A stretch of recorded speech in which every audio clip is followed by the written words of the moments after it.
Welcome everyone to Our Town Podcast. Please take a moment to like and subscribe, share if you can, and review if available.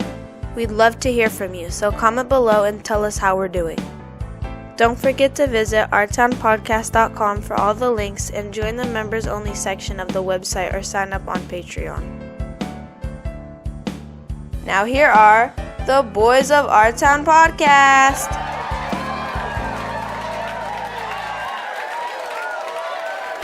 Five minutes away. Okay, boys, you ready? I'm ready. ASMR. I was born ready, baby. Oh, boy. Oh, well, welcome, everybody, to another exciting edition of Our Town Podcast. Extraordinaire. Coming to you from the Jet City Live and the Cedar River... help me out, Jeff. Cedar Stream Studios. Cedar Stream Studios. I like it. I got the Jet City Live down, but Cedar Stream Studios. Coming down here in beautiful downtown Renton. Yeah, stormy day today. It's a very stormy day. It's kind of had some sun breaks and stuff, but it's been an interesting day. Yeah, that was nice. Boys, this is episode 113, and Jeff had sent Mike and I a interesting video about cats, cat videos. And it was kind of a random thought thing. So I put that together for just sort of random thoughts in general that people have. So we'll be talking about that after we do some headlines.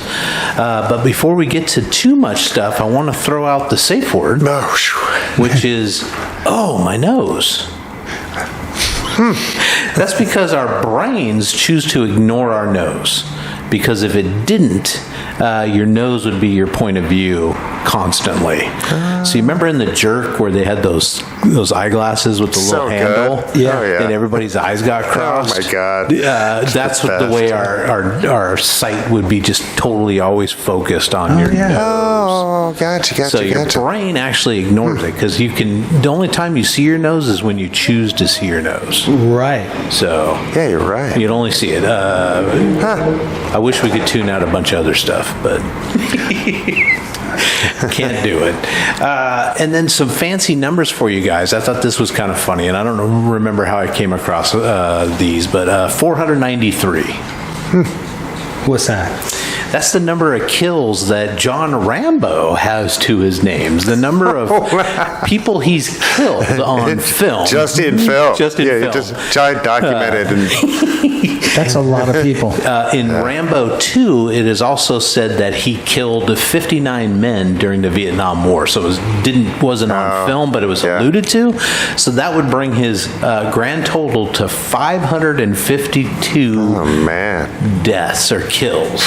And then Brian Denny, he had the nuts to cross him. Yes, he did. Yeah. Get out of my town. At what point is that? I mean, I know there's circumstances and stuff, but at what point does mass murder come into? Well, it depends on if the power structure supports your actions. Yeah, right? Something. Yeah, but do you invite him over to babysit? Are you like, can you watch the Twins for the weekend, John Rambo?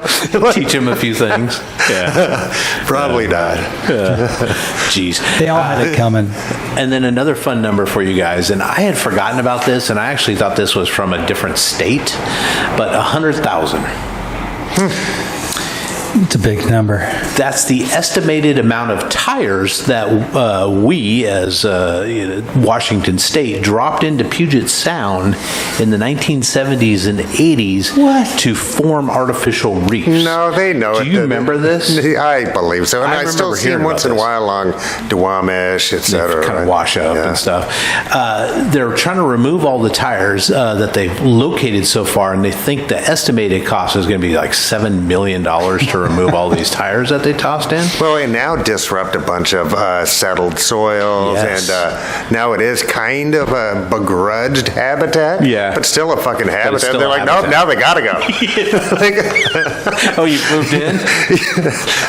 We're gonna take it out. Man, but no tires, and there's a chemical, at least in modern tires, that is almost like incredibly designed to murder sounding. It's like some weird off oozing from that type of plastics, just like nails salmon in runoff. Yeah.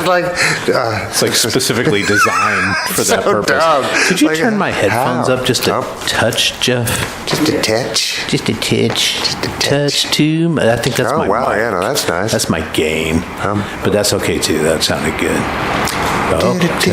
Hi. No, I'm not getting any. Number 1 goes to the camera. I think I might be number 2 or 3. Go ahead, do it again. Hey there. Is that better for you, Mike? Yeah, the whole thing sounds much more distinct. There it is. Yes. There it is. Yeah, I was just sounding a little dull there for a second. Yeah. A little bit. Yeah, I think that's good. I'm good. Good with that. You guys good with that? I'm so good. Are you good, folks? Welcome to another episode of Yeah. Can you go back in time, come through the door now? I think we need to catch everybody up on what happened just about an hour ago. No, we don't need to talk about our issues. Good point.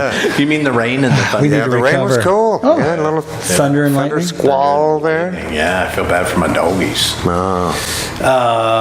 Okay, so yeah, they're trying to do this. Dave Up the Grove has been posting a lot about this initiative to get the tires out.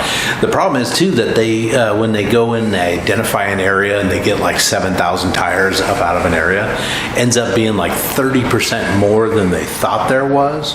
So they're saying there's about 100,000, but it could be 120, 150. Yeah. Well, and then just not to be a smarty pants, because I understand what they're doing. They're taking out of a very precious set of waterways, right? But where are they going after that? Oh, so they just go to a landfill somewhere else? So this is an interesting They light them thing. on fire. Because they've been underwater so long, they can't take them to a tire recycling. Why is that? Because they've been corroded and all the other Yeah, I stuff. guess they Rubber are. corrodes? Or There's water, wire. yeah. There's wires in them, and there's metal. Oh, I in them, suppose, right? yeah, and Steel whatever, rods. and something's water does interact with a lot of things, right?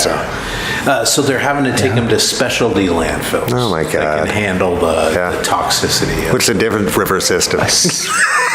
somewhere in Cleveland. Yeah, but that's a thing, and again, that's a set of techniques that we'd put into products that are, if we're going to have wheels, they have to have some type of right thing. So how do we make that so that it's not as little poisonous from cradle to grave, right? Or whatever you want to describe that as, right? Don't use It's oil. Yeah. or do a different oil or set the molecule up differently, right? Right. Because you can make composting plastics out of standard petroleum, right? But you can also make it out of vegetable oil, right? Why haven't we jumped on the whole hemp thing? The hemp tires. We're just using hemp oils as petroleum substitutes. Correct. That's a great fear of that? question. I think we kind of know the answer, right. but it's silly not to utilize all technologies, right? Yeah. Jeez. And it grows so fast. Yeah. Oh, sure, in particular, yeah. And the different, drought resistant. some species or whatever can be for oil or for cellulose or for alcohol produced or whatever, Right. And it wouldn't matter if you put chemicals in that to, how Monsanto puts, was it glyphosate or whatever? Glyphosate. Yeah, the systemic poisons, dude. Right, but that's stuff we're putting in our bodies, not on To some the degree, road, yeah. right? Yeah. I wonder if that would be a problem if it would leach into the system, if it was put into, if you're growing hemp, for example, and you have to get rid of bugs and you want to get a good yield or whatever they do, you'd think that they would be able to do that. I don't know if they'll be able to pour glyphosate all over that shit. No, I bet you can. No, or they could make one that you could, right? They can do anything they want. Who are they? I don't know. That's right. But then you release it, just like the old lady who swallowed a fly. You know what I mean? It's like, because I got a pest, and then I'm going to introduce this cure for the pest, but then there's something else that now I have to defend against. And it's just like an arms race, The snakes to kill the rats, and then the weasels to kill the snakes. Yeah. And then suddenly there's a bounty on weasels. Is there something about us all being connected there? Yeah. I think there is. The weasels. Be careful out there. Oh, yes. Boys, jumping into some headlines, you'll see a common theme that I stayed away from certain Topics. May or may not be good, but a lot of these are science-based. I don't know why I came up with a bunch of science stuff, but according to a new study, chewing on a hard substance like wood, if you chew some wood, can boost your brain. It boosts levels of naturally occurring antioxidants inside your brain. And That's neat. They say that chewing gum can do this too, but gum is so soft that it does it in smaller levels. That's why Pete Carroll It's chewing gum like all the time. friggin' whole pack of double nut going on. Yeah. He's got a gum guy, doesn't he? Maybe that's a breakaway product for our town podcast. Is it wood? Or just like a chew toy for humans. It's like a human Kong chew toy. We could have it hickory flavored. I like it. Mesquite. Slim Jim. Snap into a Slim Jim. Yeah. Not guaranteed to not give you slivers. So I don't know. Not for children under 3. What would you call it? Chewing on your wood? I don't know. Yeah, I don't know.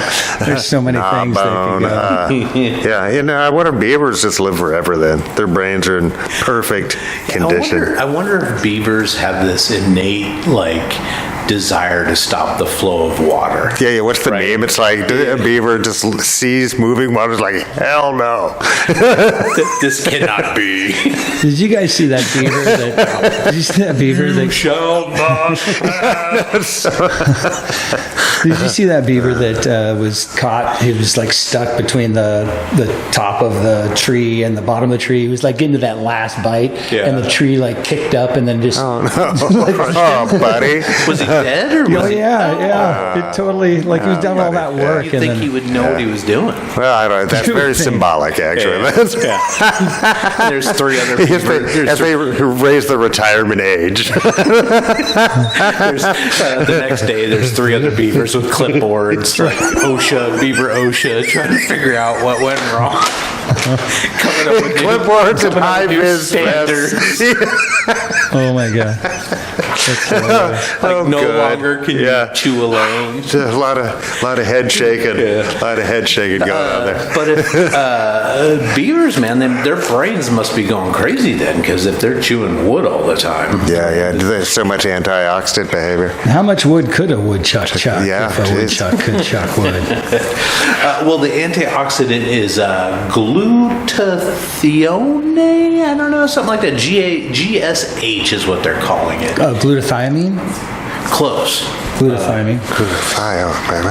Glutathione, yeah. Glutathione.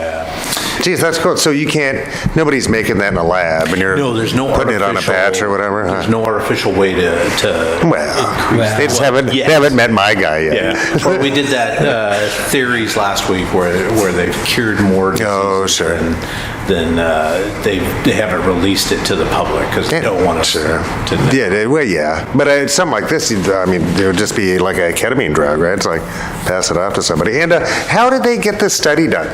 It's like, hey, you, and you chew on sticks, and then, They basically did. So they brought in, this is a South Korean study, so they brought in a group of, I think, 20 to 30-year-old males, and they'd set up one group to chew gum, and they set up another group to chew wood, and they figured out what the levels were. And I don't know how they measured those levels. They did describe it in the article. Yeah, Yeah. Where did he come up with that initial idea? Let's chew some wood. I bet they isolated that molecule somewhere, right? That antioxidant. Is it a specific kind of wood, or is it just wood? Hard objects in general, yeah. Besides, because we can't really chew on rocks, right? It's so we got to find something in between. Breaking your teeth, Geez. Was wood because it has molasses or sap or whatever in it? Was that the first gum? Oh, for sure. Yeah, tree gum, and there's I know there's one in a... Right, that's where gum comes from. Yeah. I think guar or what, I can't remember. Not the band. Chew on guar. So, they are kind of chewy. They are kind of chewy. Oh my God. Mike, you'll like this one. Scientists have also discovered a huge health benefit of coffee. That's what I'm talking about. I'm Scientists- 117 years old. They've always said that coffee is good, a little bit of caffeine and that kind of stuff. But scientists analyzed in a new study stool samples from 22,867 participants. That's a lot of poop. Right? That's a lot of study. That's a relatively large sample size, though. Pardon the expression. Just the tip. What's happening? They discovered that coffee drinkers had high levels of a good bacteria strain, gut bacteria called Ascalorticus. We'll go with that. They are key contributors to the chlorogenic acid and quinic acid in the coffee. Those are the key contributors to that. Probably quinic, bacteria strain. Oh, there you go. They act like prebiotics. Chlorogenic acid. And then those kind of prebiotics can prevent diarrhea, traveler's diarrhea, can also help manage obesity. Is that where you keep it in a satchel? Didn't want to leave home without it. I've got it.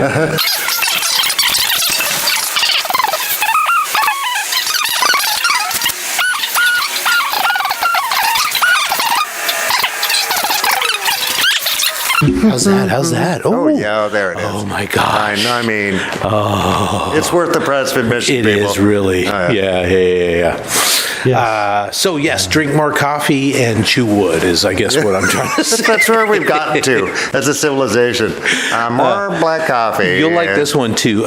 Swearing in what another about chewing on study. sugar cane as you drink your coffee? Oh. Does that count? Probably because sugar cane's hard. A You little gotta get bit. to Yeah, you that. got to get to the I've never had Tootsie Roll like, center of a Tootsie Pop. Yeah. Oh, yeah. Have you ever had did you break one Yeah, open? I remember when I was a kid, we would get them down at a Pike Place Market. Oh, that's right. Maybe I have had them. I've had it in Hawaii before. Yeah. Yeah. Yeah. From Hawaii. Sweet Hawaii. Sweetened by the sun. Oh, so good. Nope. Sorry. That's nice. Another study says that swearing is a drug-free, cost-free, and calorie-free means of self-help. What are we talking about? Swearing can effectively ease pain and increase strength. That's bullshit. See? Swearing while in pain is associated with increased heart rate, like a fight or flight response, and your body releases a surge of adrenaline, and blood is diverted directly to your muscles, like when you're ready to rumble. The guy named Richard Stevens, Mr. Stevens, researcher in psychology at Keele University in England, said that he focuses on the disinhibition theory, the idea that by swearing we just get ourselves in a place where we're more disinhibited, and in that state we push ourselves further and go for it a little bit more. So if you stub your toe and you're like, just fuck. Yeah. Which is what you're supposed to do. He's saying they're doing theories where people have like chronic pain and then they just swear and they just pick a swear word, whatever works for them. F word usually works pretty good. And it actually does decrease the pain. Is that because they're focusing on something different? I think so, but it also makes your body respond. Yeah, with cortisol and et cetera. Yeah. So, chew wood. Yes. Drink coffee. Yes. And swear like a sailor. Jeez, I think our album is on its way. It sounds like the makings of a pretty cool establishment. Yeah, that's our store. It's the new place. Yeah. Boys, have you heard of the new trend called sleep maxing?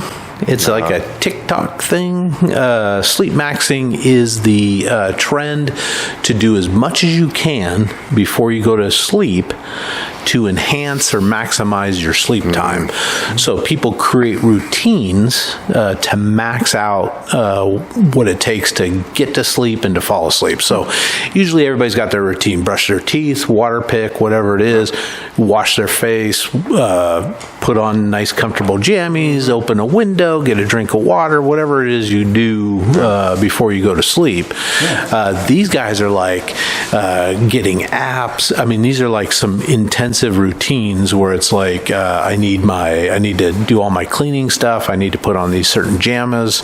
I got to open up the window. I got to put my weighted blanket on. I've got to turn on white noise. I've got to do, that's sleep maxing. Until they can find their perfect vibe then? Or I guess, yeah. Well, I think it like anything, if you're working out or if you're meditating, you're training yourself to learn that this is what's happening. Like getting a bedtime routine for your kid, it's really important for them to have that routine. It's what, even though they're not looking forward to it, the process of that must start the process of going to bed. Your body knows that's what's happening. Yeah. And your body doesn't know the difference between something really happening and it not happening. Like you can smile if you're pissed off, and you can turn that frown upside down. Literally, you can turn that frown upside down. So that must be what that is they're creating that routine so your brain...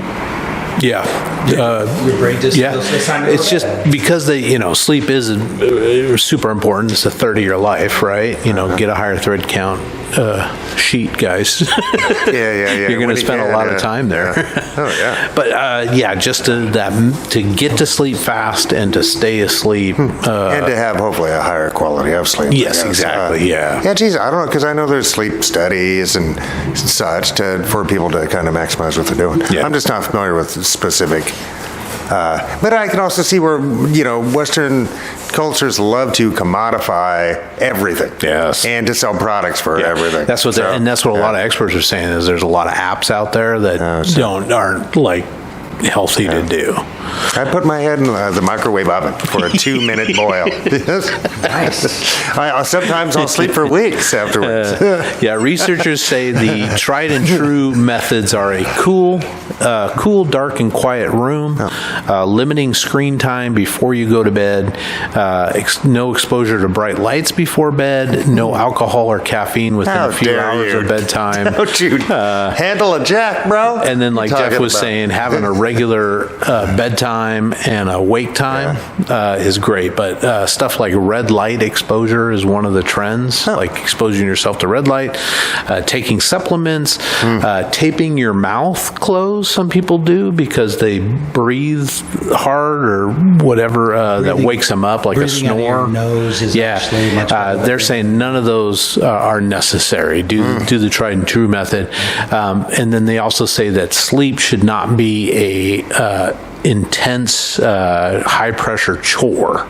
Right. Because that'll fuck you up that's worse. more than anything else. Because you're like, I know that like when I have to travel the next day and I know I have to get up early and stuff, I have a hard time going because of my brain, just the anxiety from it. So maybe that's why God made routine. If you got that routine, maybe that's where you're better off. If you do that routine, step into that world, and it distracts you from all those other thoughts. Yeah. Sure. And just everything in our lives is our time. Especially as you're preparing for sleep or whatever, it's like that's you having a great opportunity to just find these different systems in your body and start to put them to rest, right? Right. Yeah. So it's like, and it's just incumbent upon us to do that when we can, right? There's not a more I'm telling you, intimate time with yourself. Yeah. Why'd you look at me? Because I'm waiting for You've set me up a bunch of times and I haven't taken the bait. So get some good sleep tonight, folks. Boys, interesting news. King Charles of England has revealed his surprising musical taste, and I would have never figured him for like a rock and roll kind of a guy. But I guess he fits that age because he's a boomer, right? He's 70 something, something like that. So for some reason he put out his playlist. I think it was like his Apple playlist, but it featured artists like Beyonce. I mean, who doesn't love Beyonce? Bob Marley, Kylie Minogue, but also like Diana Ross and Grace Jones and Michael Bublé. They don't call them the Supremes for nothing, That's dude. true. Yeah. Anybody who's heard Diana Ross puts that somewhere in their brain, right? You just can't help it. Yeah. I figured him as more of a stodgy curmudgeon, right? Yeah, only pomp and or circumstance. But remember That was pomp. from the 70s? I feel like he was either visiting a British skate park. Oh. Because his kids would have been too young, but he was young. Yeah. Relatively. He was older than I was, but yeah. 30s, But it didn't 40s, fit, right? Because that's just still Charles at a skate park. It's Right. like, yeah. Yeah. He's not walking down, hanging out. Interesting. No, I don't think about that guy really much. No. So, and if anybody else put out a playlist, you know, it's I don't really care what King Charles thinks about music at all. You know what I mean? It's like Would have thought it'd been more he's still like, a person. I'll give him that much, but He's got a basement full of gold the size of oh man, whatever. yeah, no, it's a lot. And jewels and crowns and all those things. Like, come on, help the people. I've never seen him at a show. That's all I know. Fucking poser. He's up in the expensive seats. in Name the box 3 seats. songs then, bro. You like Diana Ross? Name 3 songs. What's her solo in The Wiz? You're not a fan. Yeah. Yeah. No wonder if he owns any concert tees. That'd be awesome. Skittered.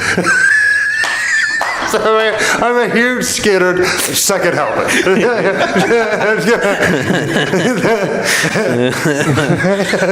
Yeah. Can anybody do a King Charles? Either you guys, can you do a Charles? No. Man, I don't even I've know never what he sounds tried. like. Oh, who don't could think do I've a King ever- Charles? I don't even think I've heard someone do an impression of King Yeah, Charles. because he's absolutely of no consequence. I mean, that's pretty No true. offense. But it's like no more kings, bro. Yeah. We should have been way the fuck past this. Are you Well, kidding me? yeah. And I guess he's just ceremonial or something. We but, are, but Yeah, well, England might not be. No, humans should be. We need to knock it off. Humans in general, for But sure. sorry, no offense, Charles. King Charles. No. Oh, there's that little corgi puppy. To be honest, I didn't read that one all the way through when you first sent that to me, that part. And I thought you were referring to yourself. Nice. King? Yeah. Yeah, fuck, I do. Only at home, but though. just you're like being joking around Yeah, like King it's a Charles. CB handle. and music. King Charles. Breaker 19. Until the wife gets home and puts me in my place. She's a delight. Yeah. She is a delight. I got to meet her. Yeah, we did a little photo shoot. I'm happy to say, too, that over the last week or so, I feel like we've gotten a ton of activity. So we did and activity always breeds activity, I feel like, but we did a photo shoot here down in this downtown Renton area and getting a lot of good responses on those photos, Nice. the ones that we've released so far. And we've got a great amount of new followers on the social media. Nice, thank you, each and every one. Yeah, I think just this past What are you, week we've nuts? had 4 or 5 new subscribers this week on the YouTubes, which is kind of cool. So, Nice. yeah, thanks for joining us. Yeah, thank you very if much. you're still here. And there is a number to call. You can feel free to crank off. Oh, we don't have that number anymore. Oh, we got never to come up mind. with a new number. 75309. Probably not. No. I wonder what happens if you call that. CALLATT. Oh my God. Boys, do you know, and I was just down there this past week, there's that huge billboard. I think it's down, it's down I-5 on your way to Portland. Oh, sure. Sort of right between. Yeah, is It's that Battleground or something? It's not Battleground. It's real close to there, though. Yeah. I had maybe I have it But it's written not down. Eatonville, right? No, Eatonville's No, the other direction. that's the other direction. I had it here. Well, that billboard's for sale. It's a lot of people call it the right wing billboard or the Uncle Sam billboard because it's got a big Uncle Sam on it. But it's always in its lifetime had very sort of right wing slogans on it. So as you drive by and you'd be like, "Yeah, I love that," or "Oh, I don't." Sure. I mean, geez, I'm no more mad at that than an advertisement. No, for, I don't care. I kind of giggle at it every time I go by. But it's for sale right now, $2.5 million. It's on 3.25 acres, right there on the It I-5. has street frontage. I don't know if there's a way on or off of that property right there. No. I think you got to get off. Well, you got to get off I-5 Yeah. and then get into whatever the Circle little around. town is and circle around and that kind of stuff. The billboard's owner was a guy guy named Alfred Hamilton. He began posting messages after I-5 was constructed across his turkey farm. Oh, well, there you go. Back in the 1960s. The eminent domain is land. Yeah, I think so. Well, fuck, that'll piss a guy off. So he's since used it to promote his ultra-conservative or his arch-conservative views. Was in that big the block left-wing letters. Eisenhower administration? You know what I mean? It's like... I think it was the LBJ. Oh, well, timeframe, yeah, that famous leftist. Oh, man. Hamilton himself died in 2004 at the age of 84, and his family, who say that they did not necessarily share all of his views, has continued the Billboard's conservative content and upkeep. Actually, the Billboard's moved a couple of times over the years. I don't know if because they maybe widened I-5 or whatever. And Or then change the rules on how close that can be to the roadway. road. That makes sense, yeah. Petitions to remove it over the years have happened. A lot of people have signed the petitions to get it removed. In 2003, the daily average of motorists was like 50,000 cars driving by north and south by this. So, I mean, it had a lot of exposure. That was 2003. So, Yeah, I was going to say, that's all 50,000? yeah. That's not a lot. So some of the first message he ever had up there was there are no billboards in Russia. And that was 1967. I find that hard to believe, actually. I bet do there's too. plenty of Well, now propaganda there are. billboards, Yeah, right? yeah. Maybe not advertising Marlboros, but Coca-Cola or advertising, something. yeah, it's something. Yeah. Conscription. Yeah. Smile as you're conscripted. Some of the other ones in the 1980s, they had home of environmental terrorists and homos. It's like, wow. During He forgot proudly. Proudly home of environmental terrorists and Yes, homos. exactly. Thank you. During COVID, it was, oh no, a virus. Quick, burn the Bill of Rights. Oh, fuck. This was one of my favorite ones because his wife actually helped him do some of this. But women are meant to be cherished, not liberated. Oh, shit. Wow. It was one of his messages. The current message that was there this week, and it's been there for a while, I think since 2021, in one direction. Does that imply that a liberated person cannot be cherished then? Does it have to be one or the other or there, the bro? other. Really? I don't know. Interesting. I didn't make this up. I'm just telling you what the guy had on there. You're responsible. And then right now, the current message since 2021, it hasn't changed. How many Americans will we leave behind in Ukraine? On one side, and the other one's side says, no one died in World War II, so you could show papers to buy food. Which means your card, your vaccine card or whatever. Is that what that was? Maybe, but I mean, it's been a while since anybody's talking. And I don't think there's any American forces in Ukraine. Yeah, so. zero. I think when we first sent the Patriot batteries, we had sent J.D. Vance's cousin or something's over there, but fighting for Ukraine. But oh man, did you hear about that? Mm-hmm. Oh yeah. So his cousin, ardent patriot of America, is a former Marine and decided he wanted to do something. So he's over in Ukraine fighting for the Ukrainians, and didn't appreciate the way that J.D. Vance treated Zelensky. Says he tried to get a hold of Vance a couple of times and he didn't get a response back. So he went to the news media and said, hey, this is, we don't all feel like this, right? I'm over here fighting, risking my life and stuff like that. So it's kind of a cool thing. But anyway, so if you guys are interested, maybe we can do a GoFundMe and get ourselves a big giant billboard down. Nice. $2.3 million. Does that come with a house or anything? Or is No, it's the land. Yeah, there's no way. Why? Yes, 3.25 acres. You couldn't rent that as pasture and make that money back in 100 years. No, I don't know if you could advertise on that and make the money back. I don't know. Maybe On that, maybe.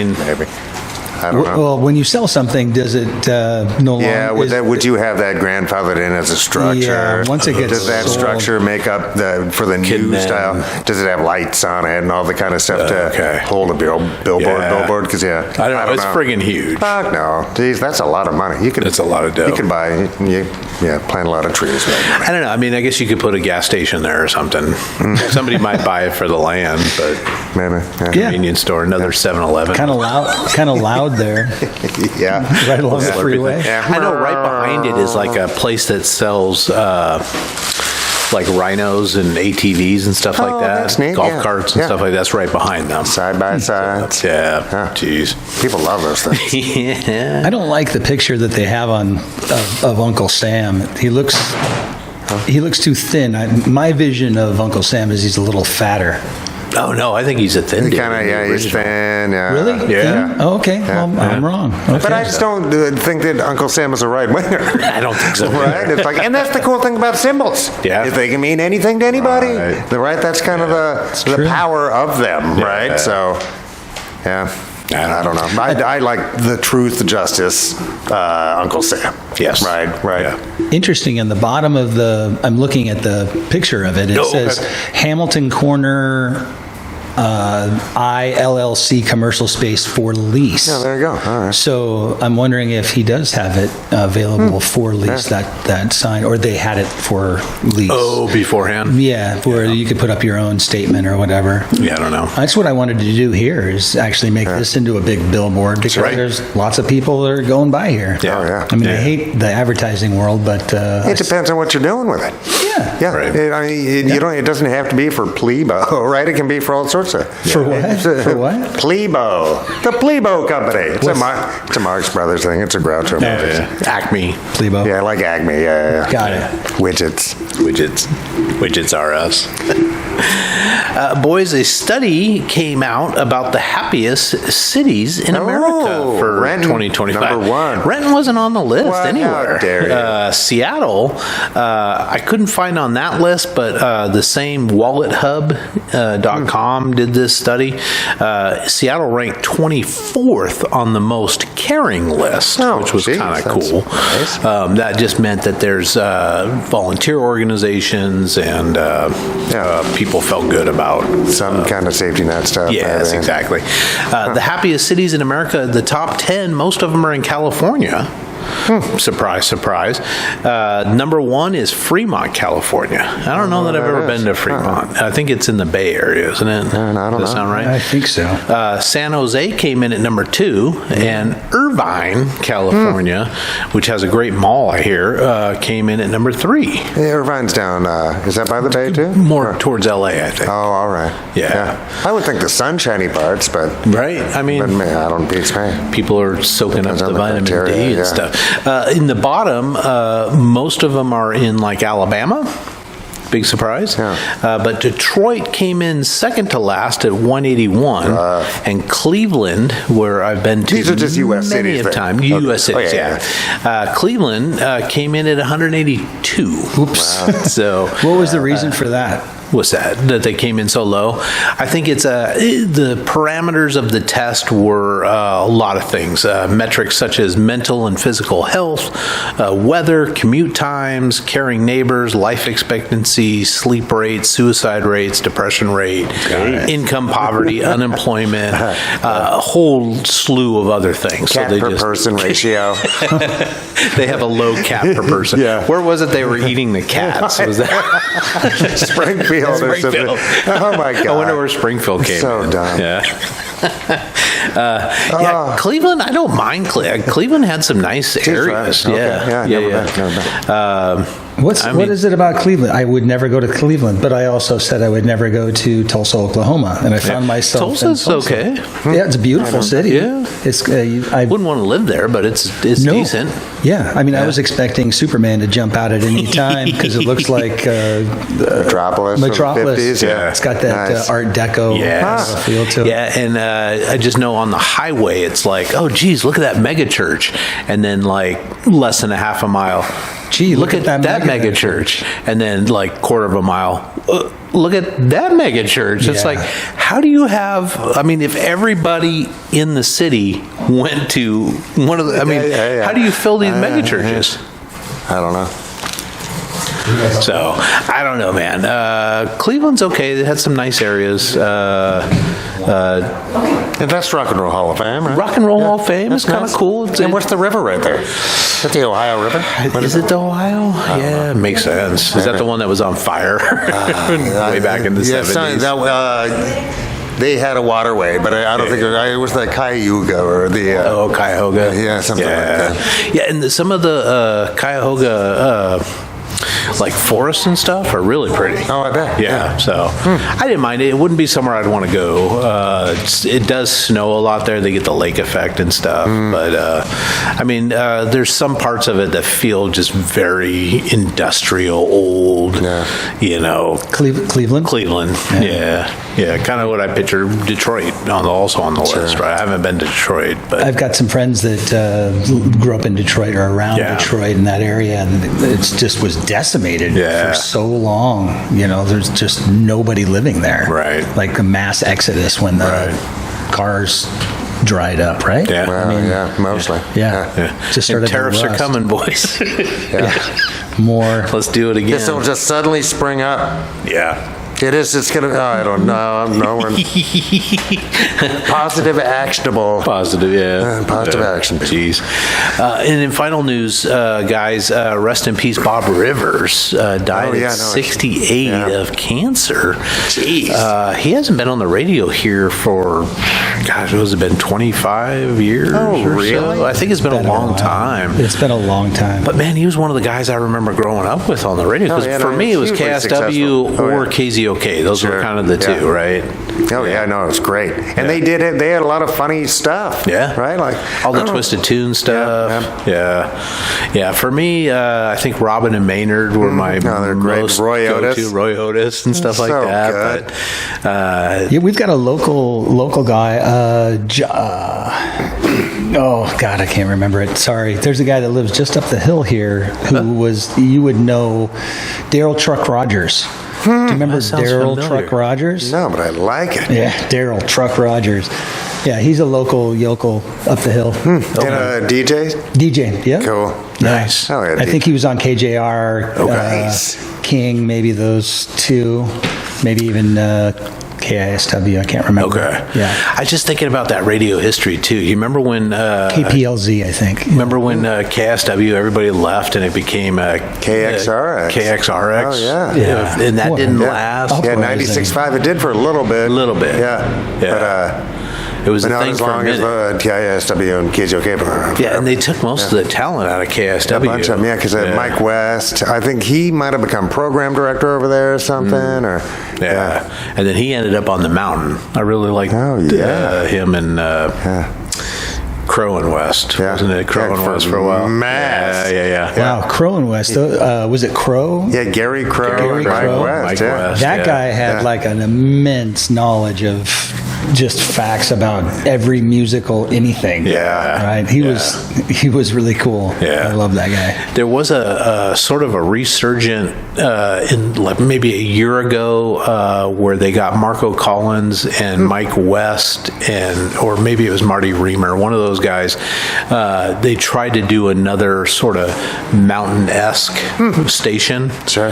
And it was like, oh wow, awesome, because I love the variety, right? The old school classic rock, but then you throw in some new stuff and some stuff you haven't heard in a long time.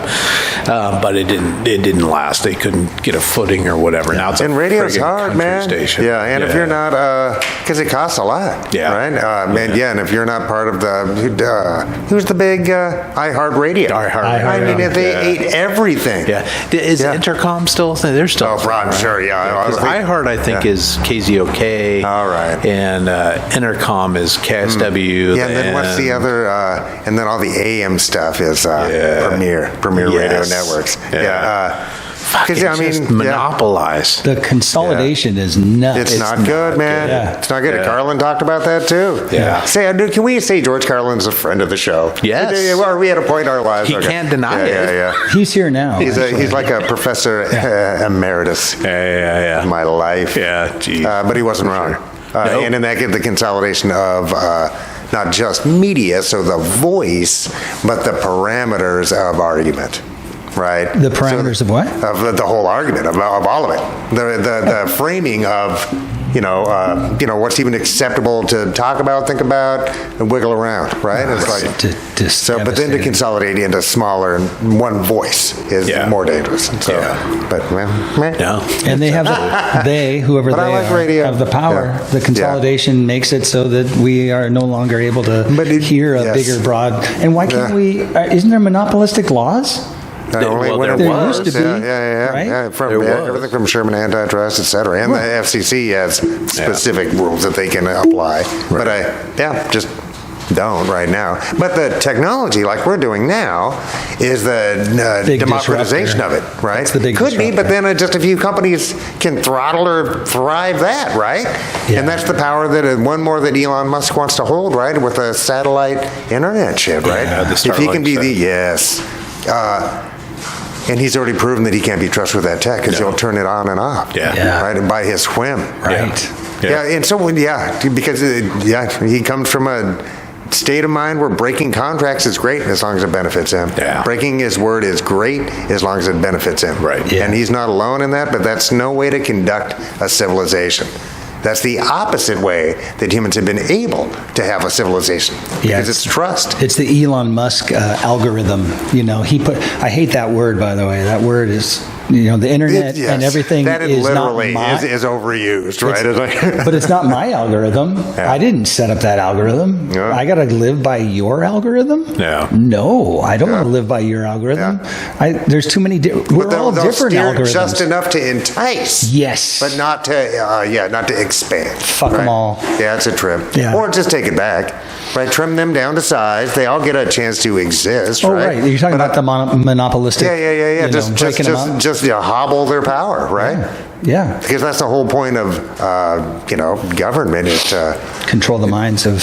No, is to limit the powers of that would limit our life, liberty, and pursuit of happiness. Oh, right. The constitutionally limited republic is there as a pushback against any other power structure that would limit our citizenry of their life, liberty, and pursuit of happiness. End of fucking story. I don't give it's religious power, economic power, aliens from outer fucking space power. I don't give a fuck. Right. The whole point of this place is to push back against that. Yeah. So was it Noam Chomsky talks about being you've got to be a dissonant or you've got to push back. You've got to give the man the finger, basically. Oh, yeah, you got to. What other way is there? The thumb. The thumb. The old thumb. Right up the jaw. Bob Rivers. Sad tale. Thank you, Bob. And years and years. And he, in particular, very clever. Cats in the kettle at the peaking moon. The place that I eat every day at noon. Yes. Yeah. And, corny clever. Just reading all the tributes and listening on the radio, because every radio station's doing a little tribute thing for him, at least over the past couple of days, and just hearing how much he helped other DJs and radio personalities and stuff. He was just always there, never competitive. Just, you need something, let me give you some advice, let me do whatever. Jeez, that's just great. did his thing. So I've got it up right now. It's called the Bob Rivers Show. It's still a website, and it looks like they had a live stream. He had a kind of a podcast thing going on. Nice. That's a great idea. Yeah. I think his son is a comedian, national touring comedian. I know BJ Shea, who used to be on KSW and The Buzz. And a pro wrestler. BJ Shea. Oh, no, that's the other kid. That's Miggs. that's Miggs. But Shea was a really good friend of his, and he's been doing a lot of tribute stuff, so I wonder if they've been doing some some stuff. Very possibly. Yeah, no, I suppose there's archived If it's a podcast, it's archived. Yeah, no, sure. it says on the show, it's like Pete Carroll live in studio, Porn Star Montana, Fishburne, final segment of the last Bob Rivers show. We need more porn stars on the show. Let's make that happen. Dave Franco, he's got a bunch. Yeah, he's got an archive. Geez, I wish I had that kind of pull to get some talent. Well, we're on our way. We're on our way, boys. So yeah, rest in peace, Bob Rivers, and fuck cancer. Fuck cancer. Yeah. Boys, tonight's sort of major subject, random thoughts. And I was kind of thinking, because Jeff sent us this video, this guy talking about cat videos. And it was kind of a fascinating thing, because he's saying in the video, very well done, is that people today can look at cat videos, and that's kind of the way the internet sort of took off, right? People watching cat videos and stuff. Yeah. I mean, kind of was, right? The big attractor. Yeah. Big attractor. So if you watch cat videos from back in the day, you can trust that they're real. But going forward from even a year ago and beyond, we're never going to be able to trust that those cat videos are actually cat videos. And people... It could just be an AI generated. It could be an AI generated thing. And not just that, but people can see like interesting stuff on the internet from, a few years ago, like a hippopotamus or a crazy looking bird or something an animal does that's just cuckoo and funny, right? Yeah. But you're never going to be able to look at that, 5 years from now and go, okay, did AI just generate this creature? Right. Is it a new species? Yes. And maybe they can edit out certain species and you'll never see them again. And you'll never see them again. Right? Because everything's digitized. Yeah. And so you just put an algorithm out there and it just washes or scrubs the internet of anything that has to do with this. Nobody'd ever do that. Oh, no. So I'll throw that video up on our social media pages so you can check it out. But that kind of prompted me thinking about, because this guy just had this like deep thought about it's a great deep thought, and just we all get these sort of deep thoughts throughout the day, and maybe they're not as deep as we think they are, but I feel like they are. But if you're in the shower, this is the worst thing, is I get this great idea and I'm in the shower and I'm like trying to write it in the soap scum right on the shower wall, but it's just not sticking, and I'm like, okay, let me hurry up and rinse the conditioner, and I run in, I'm like, fuck, it's gone, the thought is gone. Or right before I go to sleep, I start thinking about something, and then by the morning it's gone. Or I'm driving, right? I'm in traffic, and I hear something. I'm like, oh, that'd be a great idea for a book or something, and now it's gone. Yeah, so, where does it go? Where's it going? Where's it go? Into the ether, and it goes into somebody else, and then they make $1 million off of my idea. Do you see it? Do you see it? So I thought it'd be kind of funny to go through some of these mind pops that people have had, and just I thought it was kind of funny. I just put in people's deep thoughts, and then got a bunch of feedback back from like Reddit and just internet sources and stuff. So here's one. In case anyone was wondering, we eat pizza from the inside out. I love that. I wasn't wondering, but now I am. Now you know. Pizza's so good. Yeah. Isn't it? Yeah. Every movie, vampires look really put together. They look well dressed, well groomed, the whole thing, but they can't see themselves in the mirror. It's a great one. How are they doing this? That's the best. Right? How the fuck are they doing this? Personal valet. Yeah, they've got somebody. Hey, Redfield, what are you done with that cricket? hey, Jack, you got a little something right here.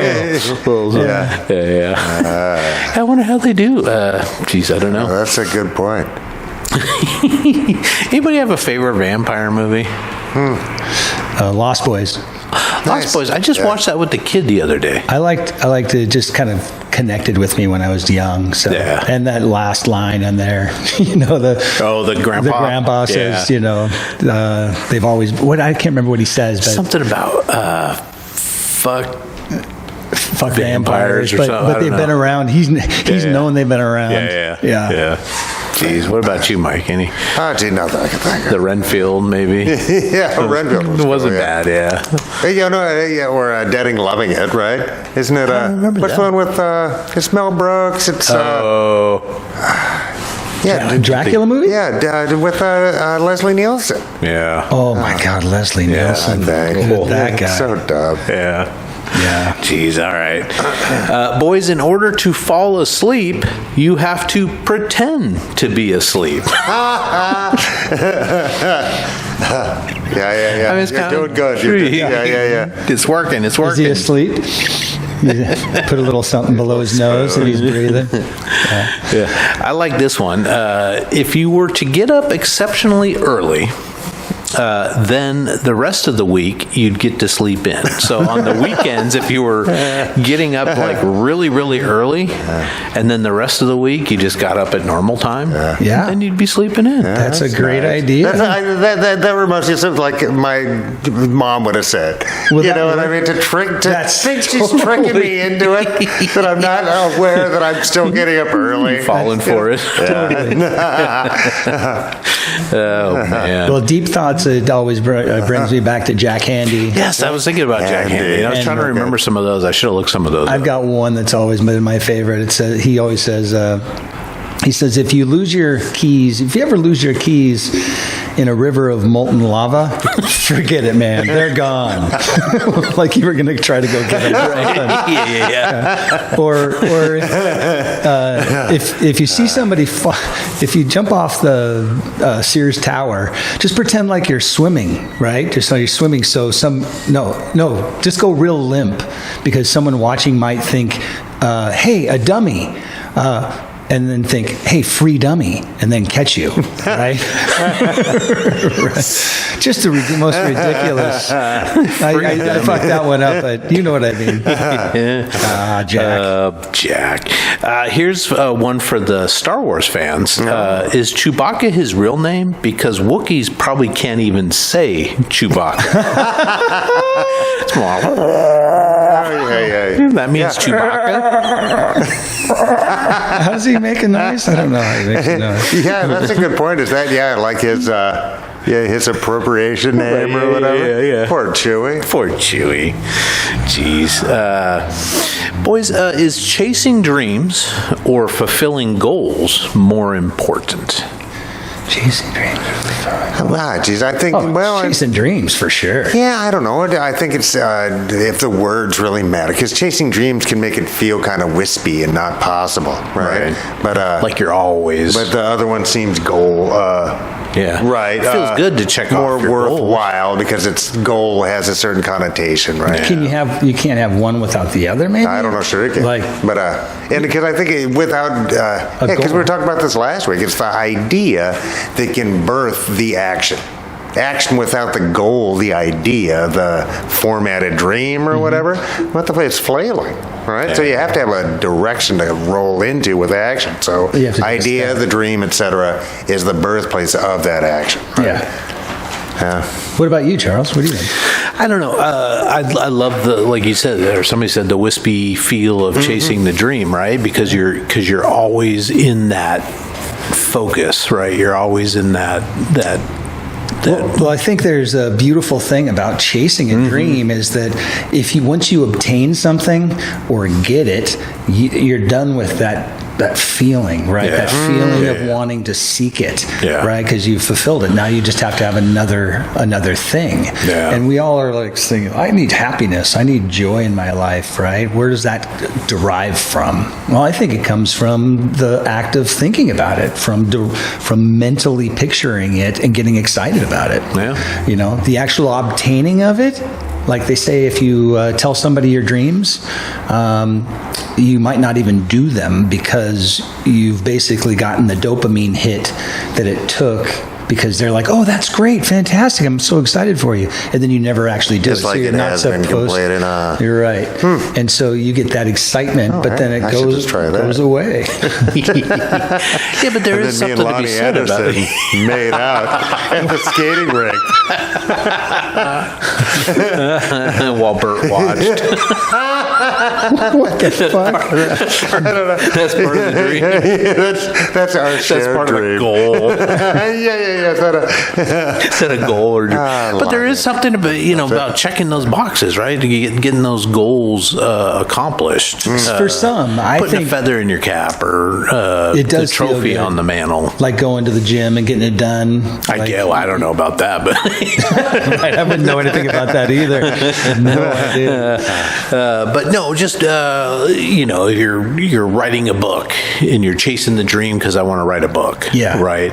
But then there's something about having it done and on the shelf. Right. Those 100,000 words or whatever it is. How many words it's going to be. You got to write that first sentence to get there. A journey. Yeah. I mean, like we did Hot Rodders, and that was chasing a dream because I always wanted to put something out there that was, and we were able to do it. Yeah. And now it's, if you don't know, go check out Hot Rodders of the Apocalypse. That was an A+ right now, segue. 2 episodes available now. I think the 3rd comes out a couple days from when you're watching this. Jeez. So Wednesday what would it be, the 19th? That's a lot of added value, people. That is a lot of added value.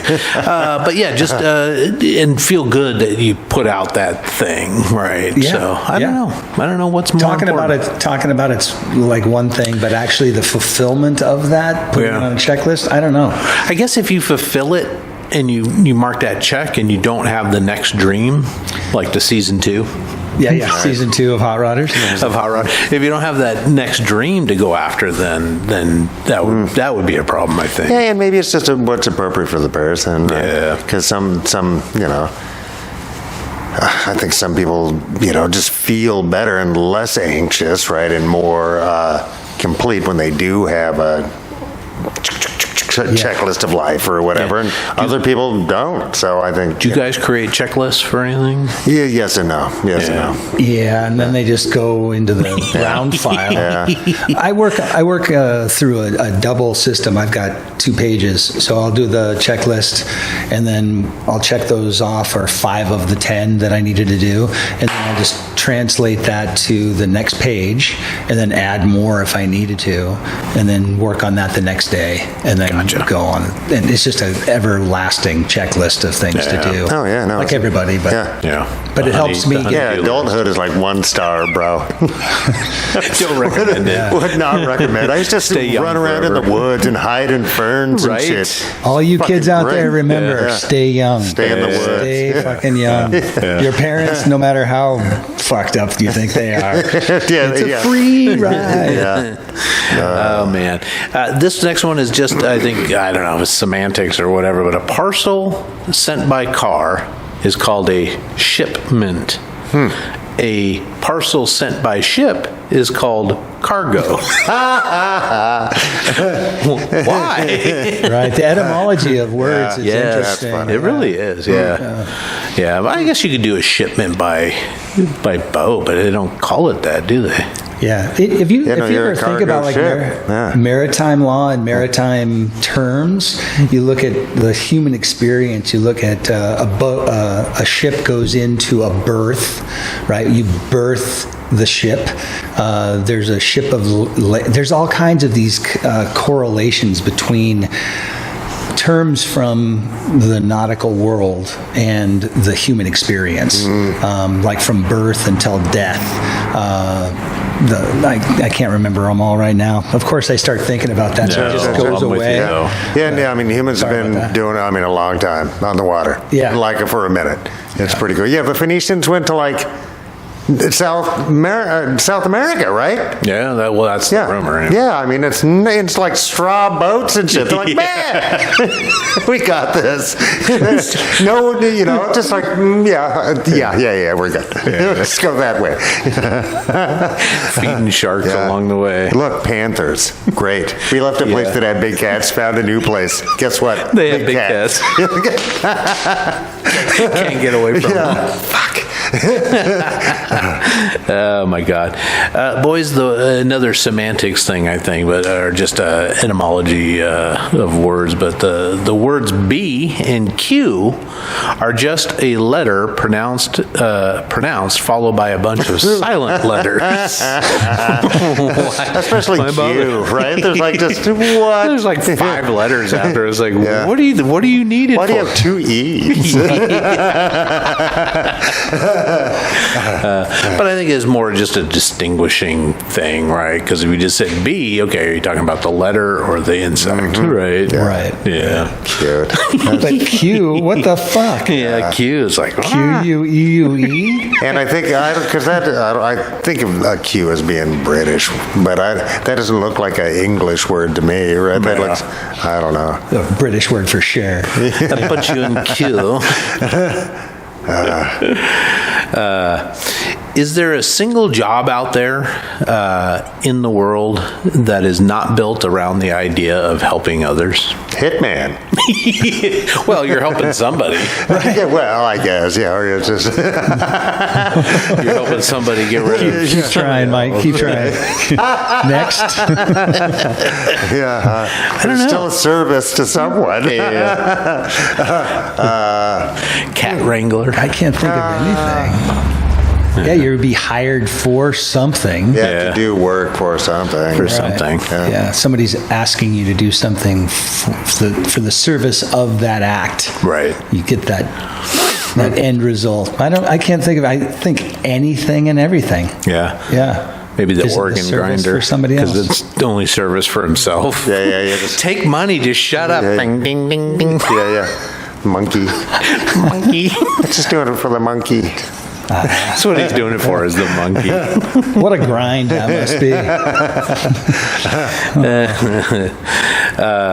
Jeff, you would know about this. The object of golf is to play the least amount of golf. Yes, for sure. That's funny. The least amount of strokes. Yeah. Yeah, that's what you're basically trying to do less.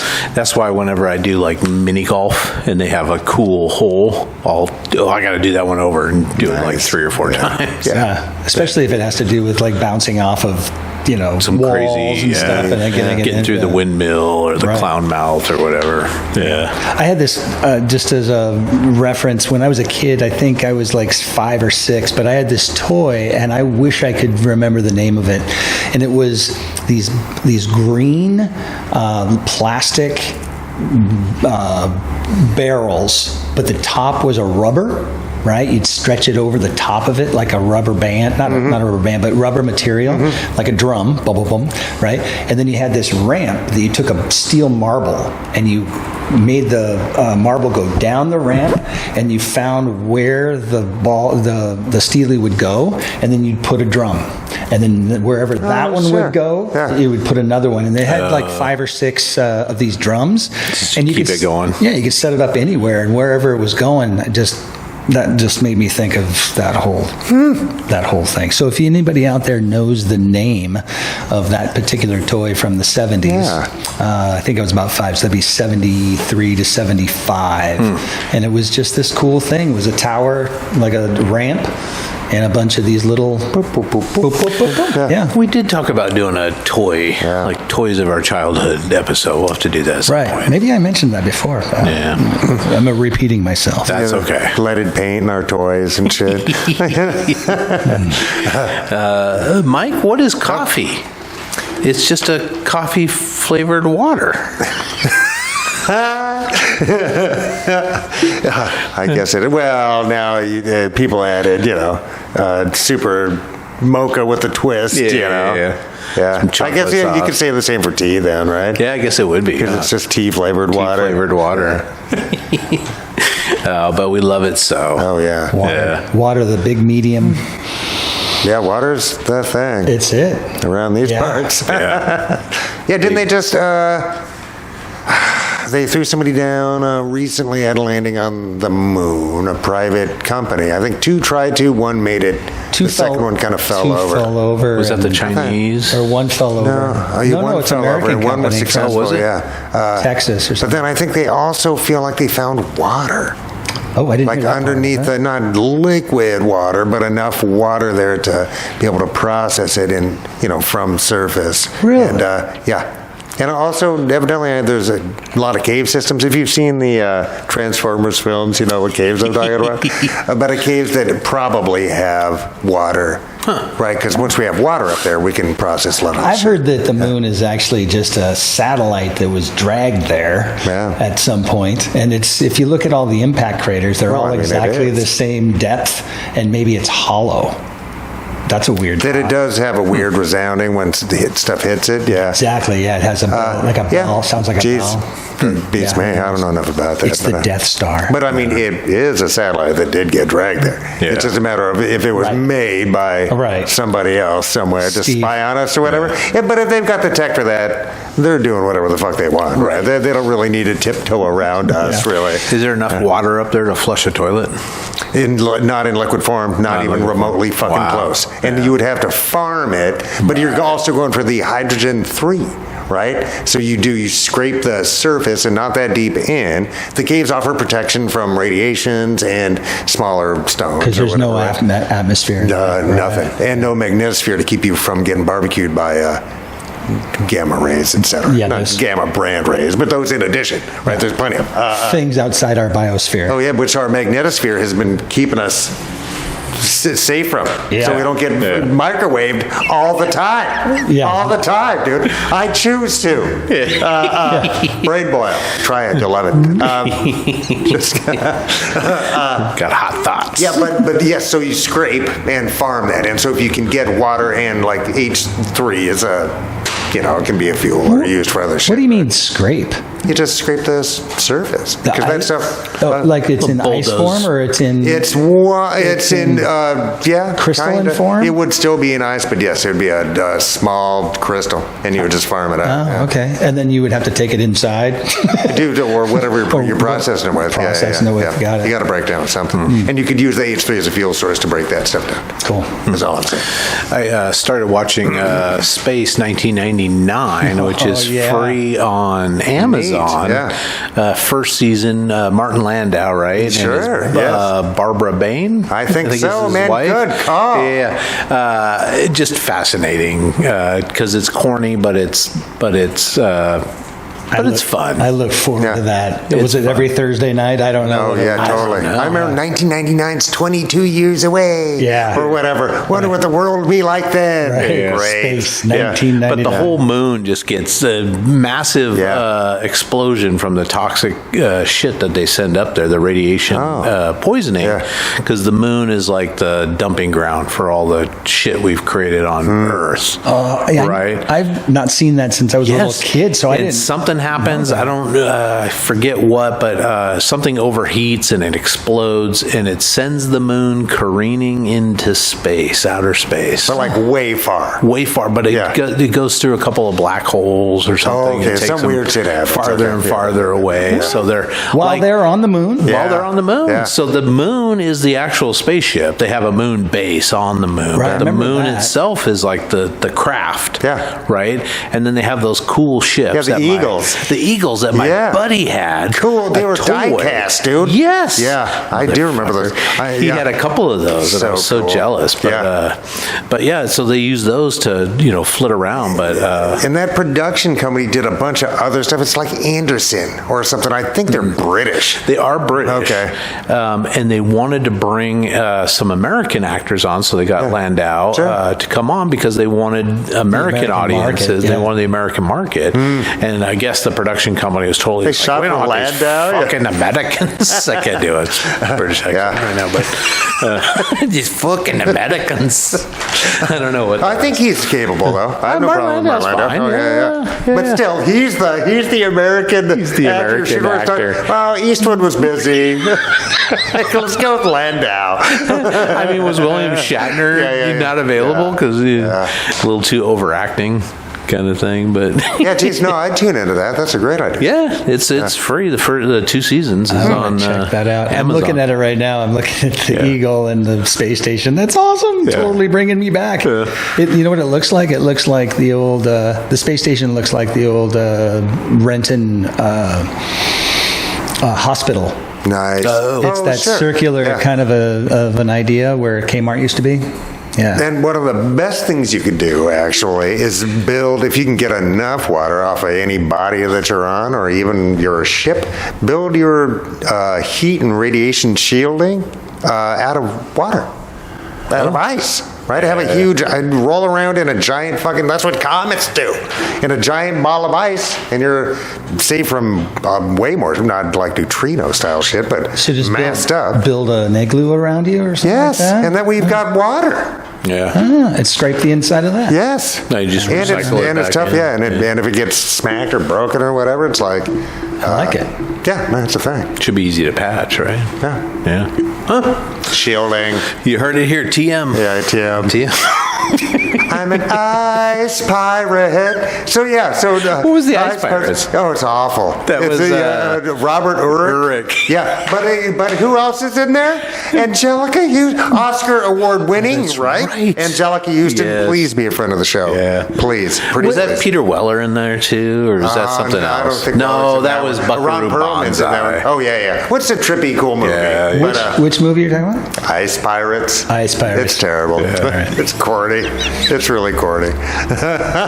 Nice. Angelica Houston. Well, if you don't say it correctly, it sounds like something else.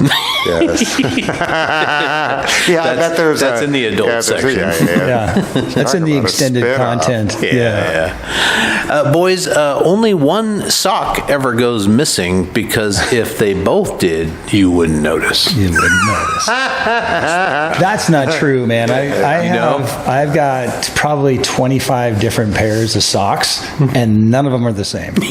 So when I get a favorite that's missing its Right. pair, I'm Yeah. like, I live alone, motherfuckers. I don't even have anybody that's there to gaslight me snatch it. and like It's in that, put it in another yeah. drawer or In something. that So time good. warp with the spinning Yes. and We the magnetic discussed. field. We discussed it last week, so go check that episode out. Do you know there is somebody somewhere who is saying your name for the very last time? Oh, jeez. I'll get you, you son of a bitch. I mean to bring the whole mood down. Fucking great clown. Rosebud. Who is it? I gotta call him. Don't forget me, baby. Charles. I just gotta feel there's like some ex-girlfriend or some person that you met and they She's just said checking your off name. her list. How would she be saying it? I don't know. I remember when she used to make that noise. Yeah. No. Oh man. It's like that meme. It's like That really got me right here, the man. last time you and your friends ever went out to play and you're in Yeah. the woods or Yeah. riding your bikes or something, you didn't know that was going to be the last time Yeah, that was that's going something. to happen. Right, there's always a last time for right? everything. Yeah. Right? Jeez. Morbid shit. Yeah, jeez. Oh, man. So get out there and do stuff, people. Yeah, That's do why I stuff, do it. masturbate Get constantly. out there. I'm masturbating right now. Well, I'm kidding. yeah. I mean, maybe. I don't know. In my mind. Yeah. Because that's way better. Boys, Next. as cell phones become more and more waterproof, and I think they're pretty waterproof now, is it okay to push people in the pool again? Good point. Curious minds want to know. Yeah. No, it's probably not. Yeah. Yeah, you Still. touched me. You No, touched me. that's right. There's I'm all kinds of offended. You other can't touch somebody. stuff. It's assault. Everything's assault anymore. Yeah. Plus, yeah, and drugs are expensive. What does that mean? Well, I don't know if they carry the Yeah, drugs yeah, in. Push them into a pool, it could ruin them. That might be good, that might be bad. I don't know. I'm just saying. Is the pool full of drugs? No. That was my 8-ball for the weekend. I'm missing that one. Jeez.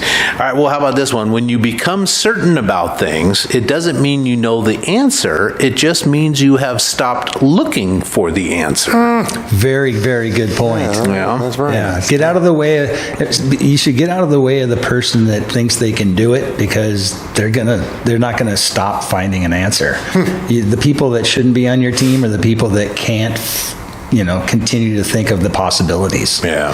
Because there's always a possibility. I mean, if you play chess, the game of chess has an infinite. And just this side of infinite. This side of infinite amount of options. So just keep trying, man. You've got an opportunity. Yeah. Yeah. No, that's the prophet Lenny Kravitz once said. It ain't over till it's over. The prophet? I don't know. It's a stretch. Yeah. I thought he said it best when he said, American woman, stay away from me. Friend of the show. That was Lenny, come on anytime. actually the Guess Who. Yeah. I want you to fly away. But unlike the Guess Who, he goes to the gym in like patent leather pants and no shirt. And people are like, no, that's just Lenny And the Kravitz. big- That's just Lenny. That's what he does. Big bug glasses. Yeah. Yes. And it's cool. He's Amen. pulling it off 100%. Yeah. He's one cool cat. What the fuck? Yeah, I like Lenny Kravitz. Wasn't he married to Lisa Bonet too? Yeah. Just after she starred in that movie, Angel Heart. Angel Heart. That movie's rough. Yeah. That's a rough movie. It is a rough movie. is. I do like that era of Mickey Rourke. Completely off topic. Yes. Oh. But, that was kind of the last 9.5 Mickey Rourke years. that was any good. What's that? Falcon and not Falcon. With him and Timothy Hutton. Was he in Falcon and Snowman? Yes. I thought that was Oh no, that's Roberts. Sean Penn. Oh yeah, Sean Penn. Sean Penn. All right, never mind. Yeah, I haven't thought about that movie in years. Mickey Rourke movie? Yeah. I'm looking at him. I don't see what. It starts with what? No, we were thinking. It's not Turk 182. That's Timothy Hutton. Rumblefish. He's been in a lot of movies. Yeah. Sin City. But in his younger days, when he was still a handsome young man. yeah. Just an up and coming. Yeah, before 9.5 weeks or whatever. Man on Fire? No. They Crawl. Man, Spun. Animal Factory. Oh man. The Rainmaker. Jeez, Make it kids rain. working. Harley Davidson Marlboro And the Man. Marlboro Man. I remember Man, I forgot about mid-80s, that right? movie. Don Yes. Johnson. Yeah. Don Johnson. I think I saw that at the Roxy. Yeah. Oh, for sure. Wild Baldwin Orchid. Brothers was in that. Wild Orchid was one of those sexy 9.5 weeks kind of murder mystery thing. Or Angel whatever. Heart. He was in Angel Heart. Yeah. What's right before Barfly. Barfly. Wow, yeah. Yeah, with Faye Dunaway. He does a good job.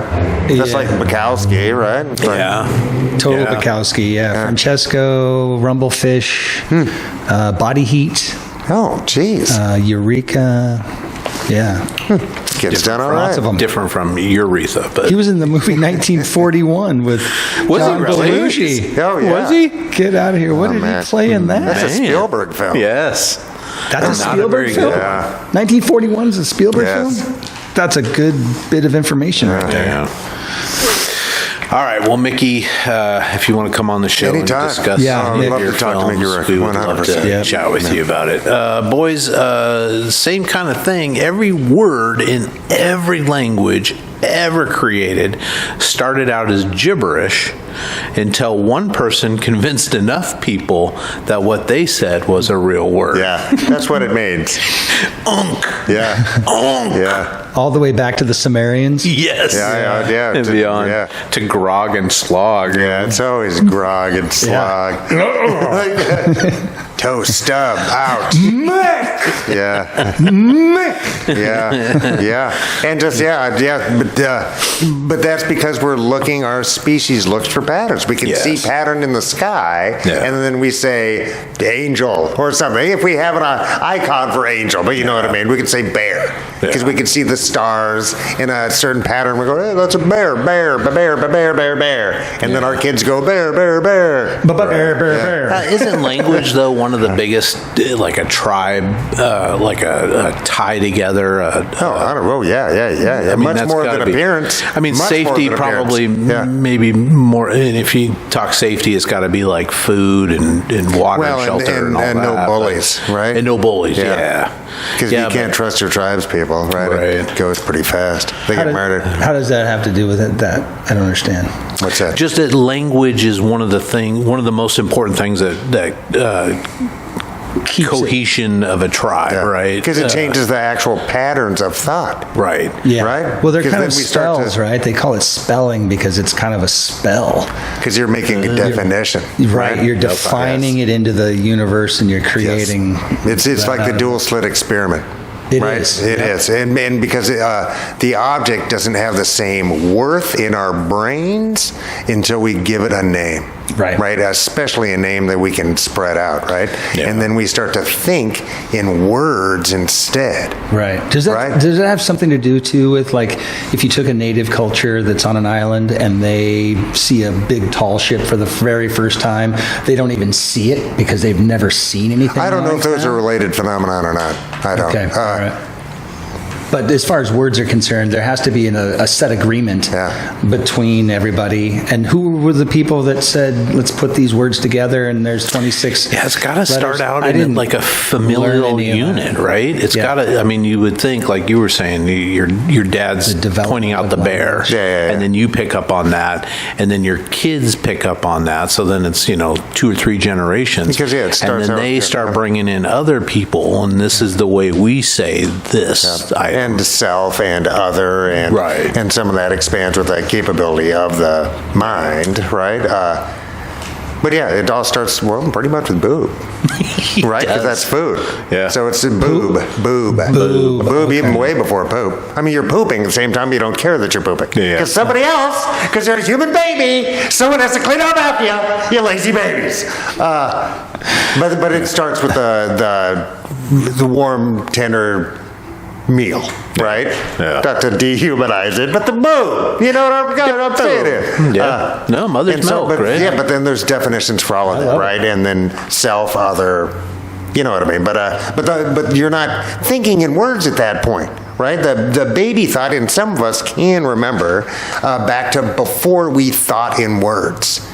You know what I'm saying? There's a distinct difference, and it's really hard for once you've done one, besides psychotropics or deep meditations or whatever, to break out of thinking in words. Yeah. Right? God, what would that look like? Would it be images, I guess? Would it be It all who depends, knows, doesn't right? it? I don't Yeah. know. But I Be mean, math they got equations. places you can go to do it. It's just like the John Hurt movie where he turns into a monkey man.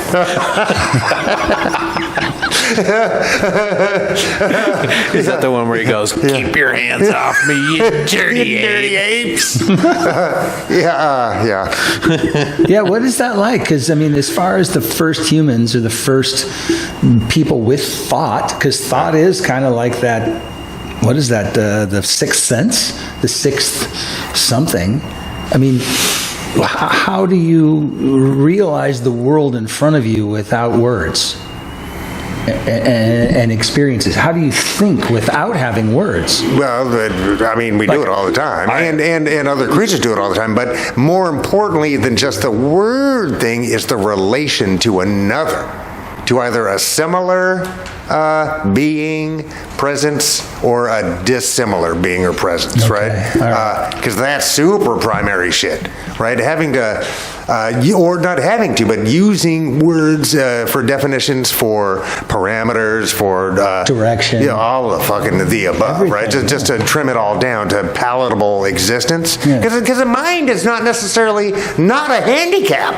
Consciousness, in a lot of ways, is a handicap and not a benefit, right? Yeah, it could be, yeah. Talk to a Because if crocodile you're about just- that, yeah. and then talk to us in 200 million years. Right. Right? So It's a like crocodile's not thinking about that they don't at have all. to think They about don't a think goddamn thing, and they're really good at survival. Right. Right? But is life worth more than just survival?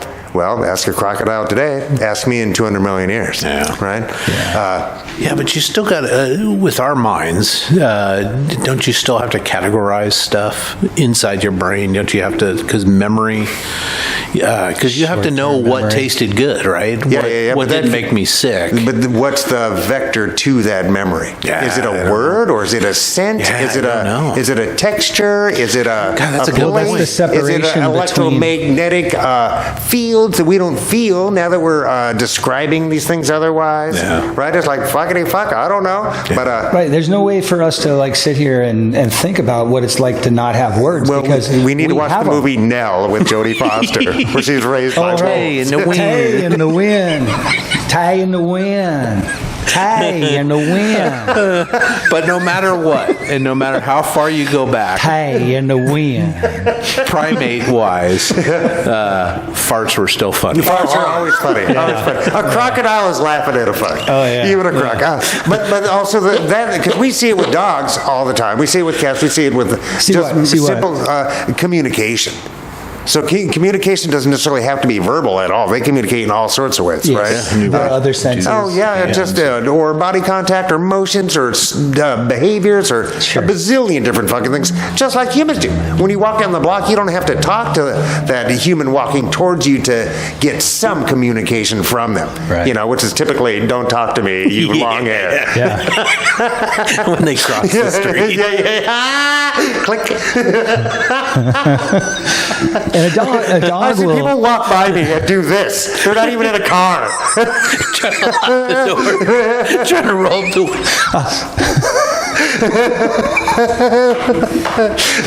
That's prejudice. Those prejudice fucks. I Yeah. live here. Oh my gosh. I was born here, damn it. But I'm Mike. Have you met me yet?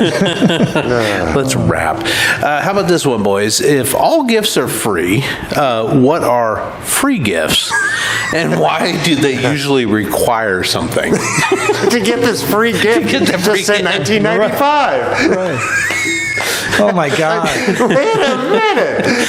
You have to sit through a seminar, Yeah. or you got to yeah. watch a demonstration. Yeah. Yeah, one time Clymer and I, we were in Baja, and we went to a timeshare. Oh, Because they gosh. promised you masked up, but they did. Yeah. They delivered. We got like a Nice. bunch of good shit out of it. It Yeah. didn't end up buying a timeshare, so No, we never did do fine. that. Yeah. Melinda and I did that once. We went up to BC, up to Oh, Whistler, nice. Yeah. and ended up buying one because it was just so convincing. It's such a good deal. They're like, hey, you're going to have kids. Look at this water slide. That's great. Go up to this little room. Isn't it beautiful? Yeah. Okay. Yeah. There was a $20,000 later. South Park Like, episode. I wouldn't spend $20,000 in the next 30 years on vacations. Yeah. There was a South Park episode where every time it was like, you don't want to buy it, go ahead and leave. And they would walk into the next room and it would just be like, welcome to the, and they would do it all over Presentation.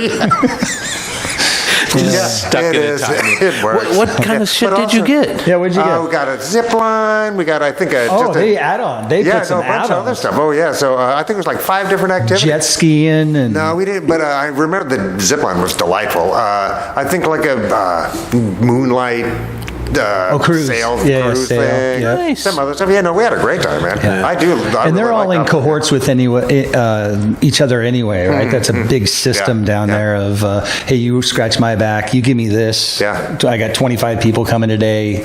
You know, we're going to load up your boat, but I'm also going to pay you once they buy. Yeah, you get a little timeshares. You get a kickback. little Yeah, and I kickback here always and tip there. those dudes heavy anyway. Sure. because they're working. That's the way they're making their money. Yeah, they're working. And how long did it take you to get out of your timeshare? Because I hear all the ads, right? Timeshare removal companies or Yeah, we just Yeah, it's stopped its own paying. industry. We just stopped paying and just said, we'll just stop paying. And I think 2008 happened. I believe that's what happened. And I think there was some changes or something, and it just got absorbed through a merger. It was IntraWest, Club IntraWest, and it just grew. And there's places all around. They've got like 12 properties around the world. And we just decided we just stopped paying because we couldn't pay. Yeah. Right? 2008, who could pay anything? time, yeah. Right? It was terrible. How often did you use it? Did you use it every year? We did, yeah. Okay. We had the kids, and they just loved going up there skiing. that is pretty. Going up in just the pool at the Club in West was amazing. And, Is that and it used to be cheap up there. Oh. It did. I mean, comparatively, it was Sure. affordable compared to what it is now. It's ridiculous now. I don't go back anymore. It's just too much money. Is that the Cascades? Or is that the Rockies? That's the Cascades. That's the Cascades. Okay, yeah. That's Cascades. Okay. Whistler, right? Yeah. Whistler, yeah. Okay. Yeah. Beautiful mountain, so much fun. Summertime, even better, I think, because you can just do so many more things. Mountain biking, hiking, Oh, yeah. swimming, and walking around. We went for a bike ride one time and came around a corner, and there was a black bear right there. I mean, literally closer than you are to me right Wow. now. And Melinda's like, "Meow!" You guys are coming over to get selfies and shit. We've got the kids in little Bike trailers trailers. behind bike trailers and stuff. And like, hurry! Yeah, but they don't hurt anybody. They've got so much food up there. They're not after. As long as you didn't wear your blackberry cologne or Correct. something. Shampoo with the blackberry. Huckleberry Axe spray. Axe spray. I was going to say that Axe spray. Oh my gosh. Is there a future, boys, where schools will only teach writing on a keyboard and a paper and pencil or paper and pen will be I guarantee thing it. of the past? I It guarantee sure looks it. that way, yeah. Unfortunate. That is very unfortunate, Because I think there is a brain to hand concept. My kids, I don't think, besides Georgia, I don't think any of them know how to do cursive. Yeah. Right. My daughter certainly doesn't, but she still does the pen and pencil. Yeah. She's taking finals for this trimester today and tomorrow. She did really well on her biology, she says, but the biology teacher allows her to bring in, I think it's like a 3x5 index card with notes. Just one card. Just one, both sides. All right. I've never seen her write so small. Yeah. She's got a jeweler's loop. Right. She's It's a fucking telescope. Right. Geez, well, good on her, though. Yeah. Right? I That's mean, better than just kind of like, I got this. Yeah, walking know? in. But I think the writing the notes, and this is stuff that she may or may not need, 20 years from now, but just writing it out. Yeah. I think that's well Puts it in your documented, brain. right? Yes. It's well documented. Yeah. At least in the short term. So Sure. I do way more writing now than I've ever done. I write people cards, I Wonderful. journal and that sort of thing. And there's something about it that is a connective tissue between And it's really very- remembering. Yeah, it's personal. Remember- Because your writing is your writing, Right. You're Yeah. putting something down. I mean, I think it's valuable to know how to type, right? Yeah. Typing is a really good thing, but are we going to need signatures, though? Because Not cursive is legally, usually don't. signatures. No, Yeah, I just 'cause did a now bunch of it's- the DocuSign. Oh, that's right, because you just got pending on the condos. For contract, I don't even look. Right. Because it's on my phone, Yeah. and the contract is like, legally, they could be we get your kidney next Tuesday. It's like, Okay. Look how convenient it is, honey. where do I get my money? Have you seen the movie Human Centipede? Yeah. They signed the DocuSign. It's legal, bro. Yeah. Can I be behind her at least? There's a lot going away though with regard to signatures, to cursive writing. We're not going to be talking. I mean, actual speech and enunciation, right? If we go to this whole chip thing that Elon Musk wants us all to be a part of, don't let your consciousness go away. Yeah, man. I don't see the benefit to that, really, guys. Really. Well, you don't yet, but I mean, once everything has been that way, the phone, whatever, it's been pushed on us, and we don't have any choice. If I don't compete with the technology that's available right now, I'm not going to be able to compete. I'm lucky I'm older, so I don't have to worry about like really competing. Are there with any hot anybody anymore. Amish MILFs for Jeff? I hope so. One could dream. What was the dream part? Part of my going across, Amish MILF. I'm going across country at some point. I'm going to get a Sprinter Wasn't van. I'm going to that, go find one. Yes. Yeah. It was not Kelly LeBrock, but Kelly. Kelly or Rock will be fine. Kelly LeBrock would be great, but Kelly McGinnis, McGillis. I don't know Kelly McGill. Harrison Top Gun. Ford in. Temple of Doom? Isn't she Top Gun?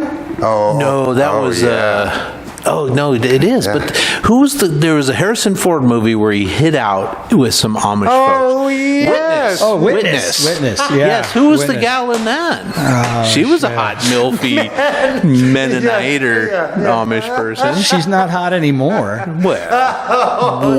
I mean, Harrison Ford has had some stingers. He has. And we That all wasn't too bad. It was okay, maybe. It was. It wasn't great. Yeah, because she was a It single is. mom, right? It's Yes. Kelly McGillis. Yes.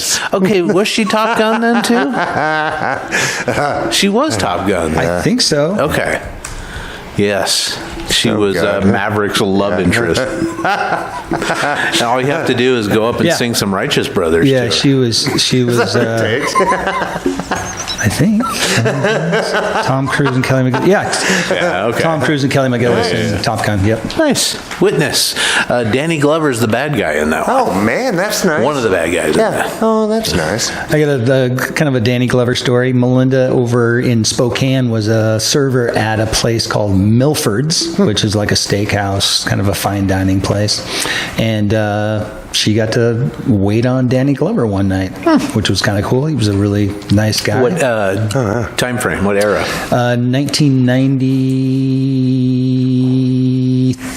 1993? Okay. 1993? So that would have been sort of just past the Predator 2 time frame. Yeah. And Yeah, Glory. Color probably right around Purple. there. I liked him with. Color Purple's like 80. That was 80, yeah. Oh, fuck, that's a good movie. I cried my fucking eyes out. Almost a I saw it perfect when I was in movie. New Delhi, and I was, under a lot of stress. Yeah. But, oh, it's incredible. Oh, just a great. At the end, where she just they scream out because they see each other across that field of the waving grain or whatever it is. All right. Yeah, no, Is that this? I don't kind of remember that, but is that where. Whoopi. Is it Oprah? Oprah's in it. Yeah, Oprah, doesn't she kill her kids inside? No. She punches the mayor's wife. Yeah. Okay. And gets beat. Or punches the mayor or something. She ends up in prison for a couple of years and then gets released, but has to go be the house woman Chambermaid. for the mayor's wife and stuff. Got it. And she's just beaten down. She's disfigured because they beat her so bad. Doesn't know her kids anymore. They're pretty awful. But then she gets out of it. She that's a works good her one. way out of it. So Yeah. And then it became a musical. yes. What? I don't know. That's 'cause like, I don't why. Have you read the book? Happy on the musical. One Flew Over the Cuckoo's Nest, the musical. Well, that I I said, could see. I could see One Flew Over the Cuckoo's Nest for sure. Yeah. Fuck this fucking sink. Fucking A, Tano, you can speak. Only in verse. Oh my God! All right, Mike, this one's for you. If cats could play air hockey, they'd be unbeatable. Totally. Fucking reflexes, man. Just they're like cute. little ninjas on the Yes. air hockey circuit. Cute. Yeah, I love watching them in slow motion. They react so quickly. Oh, yeah. I Oh, like yeah. Those like things. jump up and hit a snake. Striking with like three. Bap, bap, Bap, bap, bap. And like the snake's three, and the like- snake's like, fuck, I didn't even get him. Like, I got biffed 3 times. Right. Yeah.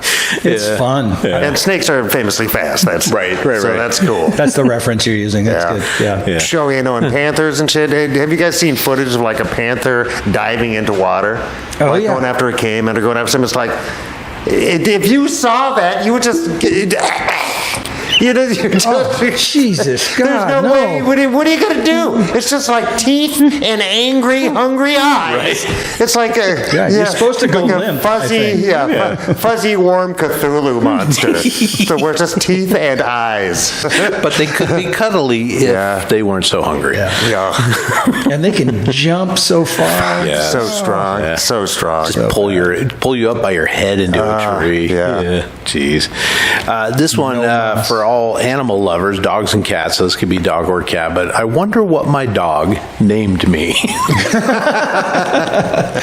I think mine is Pooper Scooper. Papa Pooper Scooper. Like it.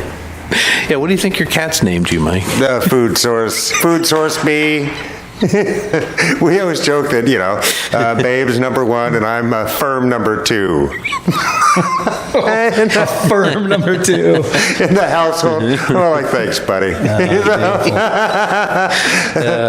Yeah, my dad's like a firm number 2.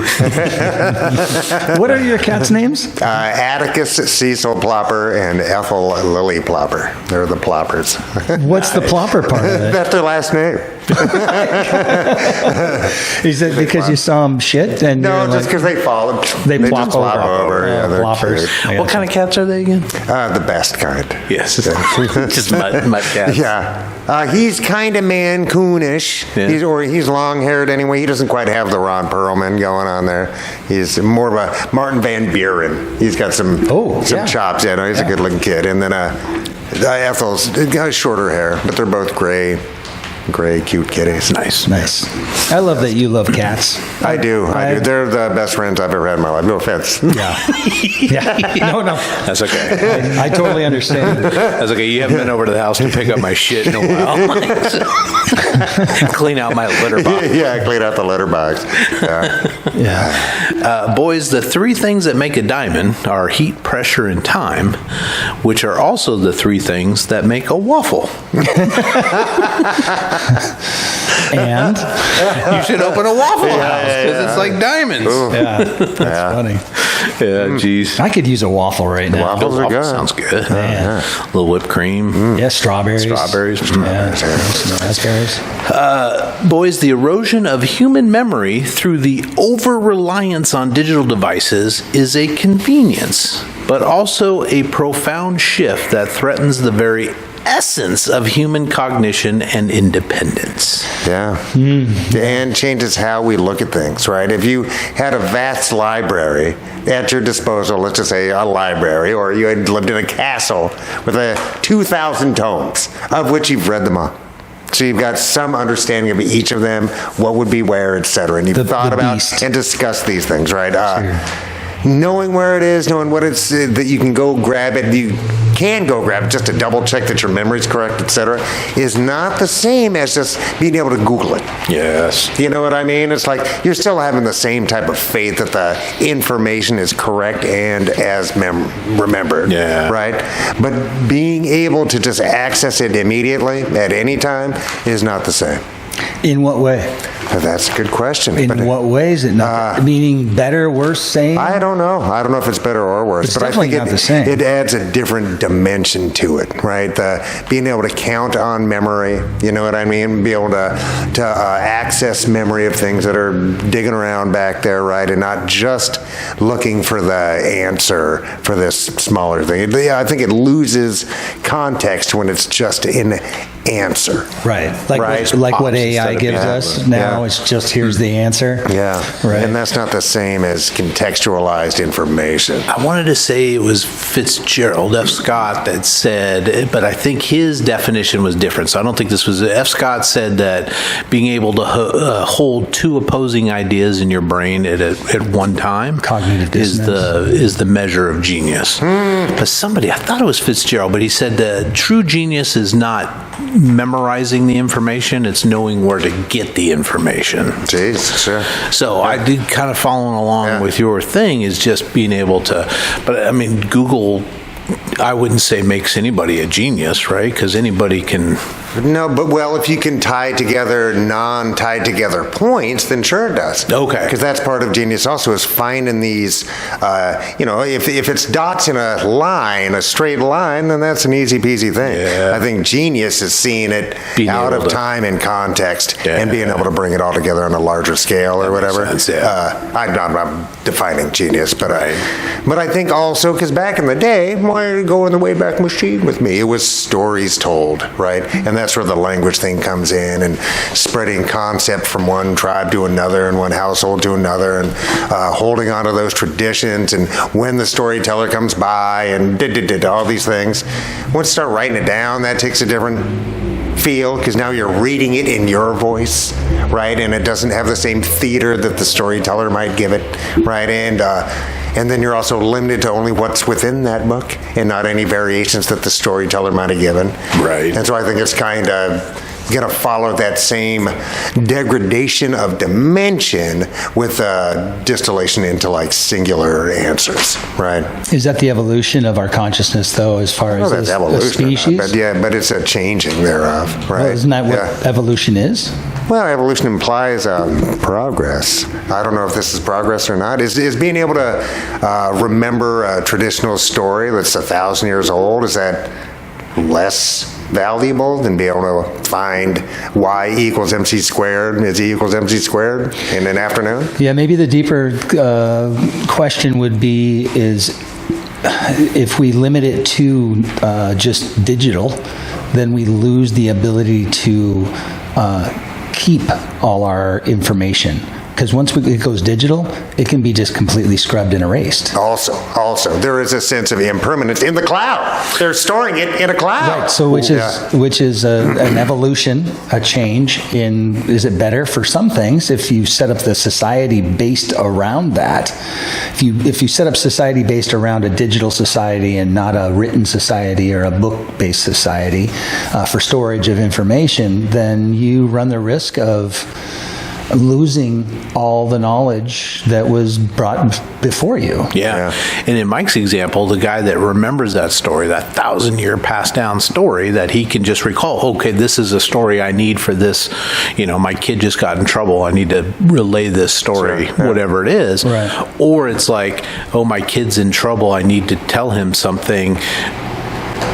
Tell me what to tell my kid, right? As opposed to knowing, having something already ready which is to not go. necessarily better, because if you're, well, Zeus stubbed his toe, that's why there's thunder. Right. You know what I mean? It's like, well, that's not really true. That's a world explanation, but, we've kind of come to see that that's not necessarily what causes thunder and lightning, right? No, it's God's tears. Oh, go ahead, Mike. But value is hard to see at the time. You know what I mean? The value of eating fresh berries, when compared to being able to have, 10 times that nutrition anytime we want. You know what I mean? There's some gratification and value in picking your own food and being free and all these kinds of things, but there's some value in being able to go to the store and have 1,000 of the best calories that any human has ever had. Yeah. Right? So is one better? Is one worse? That's a funny way to look at it. It's perspective. Everybody has their own perspective on it. And then in that moment, each moment we have a choice and an opportunity to either go look at it, in a book form or in digital. But I think we should be afraid, or not afraid. I hate that word. Very wary. But because they've shown us that they will scrub. Yeah. They will erase a culture. They've done it many times in history. They've erased cultures to empower a winning a culture over another. Right? Yeah. So we always have to be wary of such things, of course. And diversification is good. But I mean, I don't know. And I just think that humans are from storytelling roots. Right, so I think we learn best, we share best when that's kind of the idea driving our communications. The electromagnetic transmission of the emotional and physical feeling. Even though we can't see it, we know now by science that there is a connection that happens in the presence of a conversation and a story. Our words have meaning, our words have power, and I think we need to get back to that more. I agree with you, Mike. I think that's a really good idea. And it's in there. I'm not knocking books or anything. I watch. I like movies too, but because it's all a type of tale to be told, right? Yes. And in books, the power of that is that we're reading it to ourselves, if we're reading it to ourselves and not out loud. And so it's in our voice, our inner voice. Plus, we can add character voices, what they look like, sound like in our own mind's eye, right? Which is what we do with storytellers also, because they spark that in us, right? That imagination, that flowing consciousness. Yes. That free association. That's Clan of the Cave Bear people. Daryl Hannah. Yeah. I'm telling you, there's nothing. Daryl Hannah. Isn't she Clan of the Cave Bear? Yes. The blonde lady comes along and... What was the one with Ray Don Chong? That's Quest for Fire. Quest for Fire. Oh, yeah. Oh, my gosh. Yes. Gee, it's friend of the show. I hope she's around. Hey, Charles, just to give you a backup to the F. Scott Fitzgerald famous quote, he says, "Genius is the ability to put into effect what is on your mind." Oh. Is what it says here. Yeah, he also had one about having two opposing ideas, equal opposing ideas in your brain at one time, and not be like you can see both sides of it. Mario and Wario. Exactly. All right. Here's one on sort of perspectives, boys. Was the sinking of the Titanic was actually a miracle to the lobsters in the kitchen? They're like, pennies from man. Dude, I told you there was a guy. Yeah, that's awesome. Oh my God. Yeah. That's a good one. Yeah. That's beautiful. Yeah. Oof. Oh yeah, no, and they ate good for a minute. They did, yeah. Geez, I read a cool thing the other day, kind of off topic, about whale fall. When a whale dies, depending on what depth their body falls, it can go through like 4 or 5 different stages where these distinct time periods where different creatures come to get either nutrition, shelter, or whatever from that whale fall. And it can continue for, I mean, a couple of 100 years. Yeah. Yeah, it's pretty, something I didn't really think about, right? A whale can last a couple of 100 years? The carcass In that can. carcass? Yeah, Really? depending on where it lands, and it can become shelter for at least hundreds of years. Wow. Right? Because the weird little hanging... They're not quite worms and they're not quite plants, but they kind of hang and filter. Oh. So that's kind of the final 5th stage, right? Creates a habitat for... Yeah, because that's post this calcifying bacteria and all this cool shit. It's like, yeah, it's crazy. But there's some weird shit that comes upon the deep sea, floor walking, scares the whale body eating stuff. Oh yeah. You don't want to be there for that. You don't want to send a robot. Not me. You don't want to be down there for that. There's an old saying, I think this is more of a boomer generation saying, but do what you love and the money will follow. But this is actually super bad advice. Because in the boomer generation, way back in the day, you could borrow $100 from grandma and turn your ice cream stand into a multi-million-dollar business, right? Yeah. Buy a split-level home for like $12. Hello, Baskin and Robbins. Yeah. You can't do that at Ben and Jerry's. You can't do that shit can't anymore. do that anymore. It's horrible advice today. You're not going to, No, but I mean, we're living proof, people. Look at us. Look at us. Look at us. And speaking of, y'all can subscribe to this. You can. Yeah, it's true. Click below. Yeah. Gosh, So get in there. I mean, you don't have to. I think I'm doing that We right. appreciate it. Yeah. Here's a thought. Surely someone in history has died during surgery because the surgeon sneezed. No, without a doubt. Without a doubt. Yeah. No sneezing in surgery. And man. I bet most of the time it was pre-germ, right? So they were doing surgery and sneezing and just introducing something to the body. Yeah, guys just... Right? Oh, yeah, sorry about that. Here, just pour some corn whiskey on it. It'll be fine. Cauterize it with fire. Yeah, oh, man. I wasn't thinking of it that way. I was thinking of it more like somebody... Oops. Yeah, you sniffed oh, Jesus Christ. There goes your spleen. And you just You didn't need that. Yeah.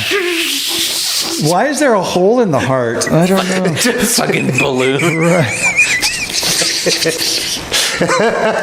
What a shit show that would have been. Oh, man. Well, hey, make sure my insurance premiums are up to date. Oh, man. Oh. And that's why I fear going to the doctor. Oh, man. Boys, you will never know how many people have had a crush on you. Oh, jeez. Man. They better all come to my funeral. Every last one of it. Yeah. I mean, whale. Pull your fucking hair out, or I'm ghosting you. I'm coming back. I'm going to be Coming back. What did you say, whale? whale. You better hire some people to rend their hair, just like Pharaoh. Oh, man. There was a real business. Yeah? Oh, for centuries. Yes. Oh, yeah. Yes. Yeah, because the rich people would get their estates to hire the whalers. Yeah. Yeah. So they would just careen through the town, screaming what a great person you were. They never met you. It didn't matter. Like if Scrooge had a family, he'd hire a Yeah. couple people to come out and mourn him. Yeah. Yeah. Jeez. I think there'll be a lot more people than that at your funeral. Oh, dude. Oh, Couple three. a couple. Or- Hopefully that doesn't happen anytime soon. 50 hot chicks and 3 ugly ones.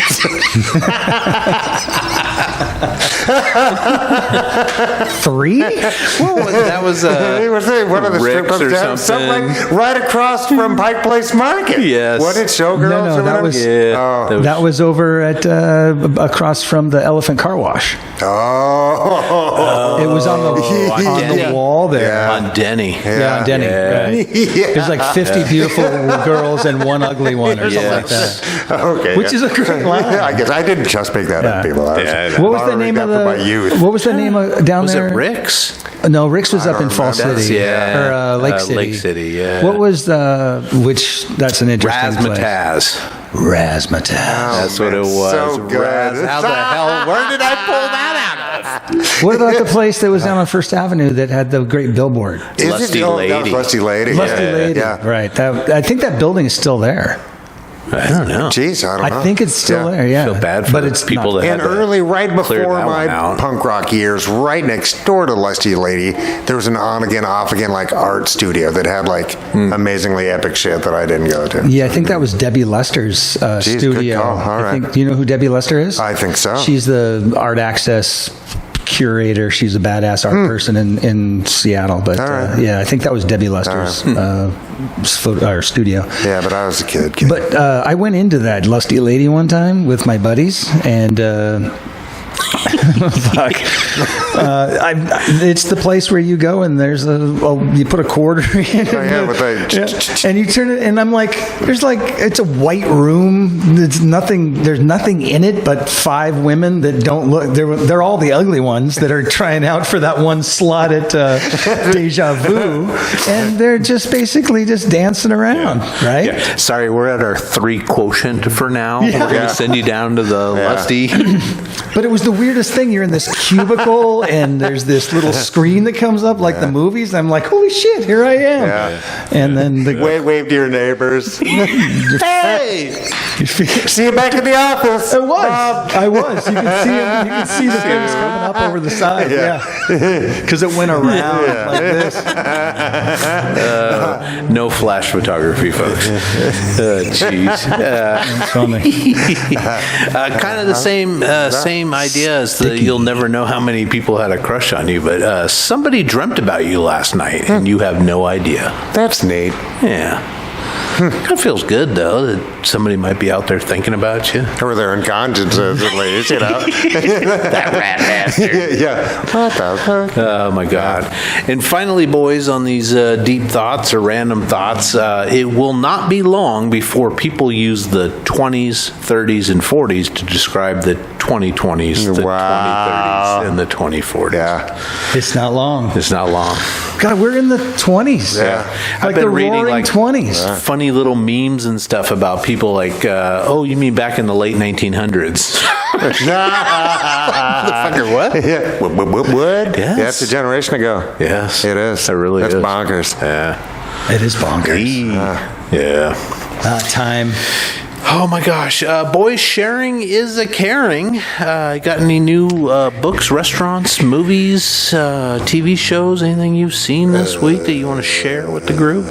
You know, I don't have any time to watch television, and I'm not really a big TV watcher right now. Yeah. So I'm out of that whole market. No books, unfortunately. no any restaurants you've tried, any? Yeah, so there's a place over in Three Tree Point over in Burien, and Okay. it's called the Tree House, I think, or the Tree Store, whatever it's called. And anyway, if you're ever in Old Town Burien, 153rd, I believe it is, in Old Town Burien, just keep going west, and it'll take you down to Three Tree Point. And just about 100 yards up from the beach, on that beautiful drive along Puget Sound, there's this little old post office that's been there since 1939, I Is think. that right on the water? Like you come around that curve?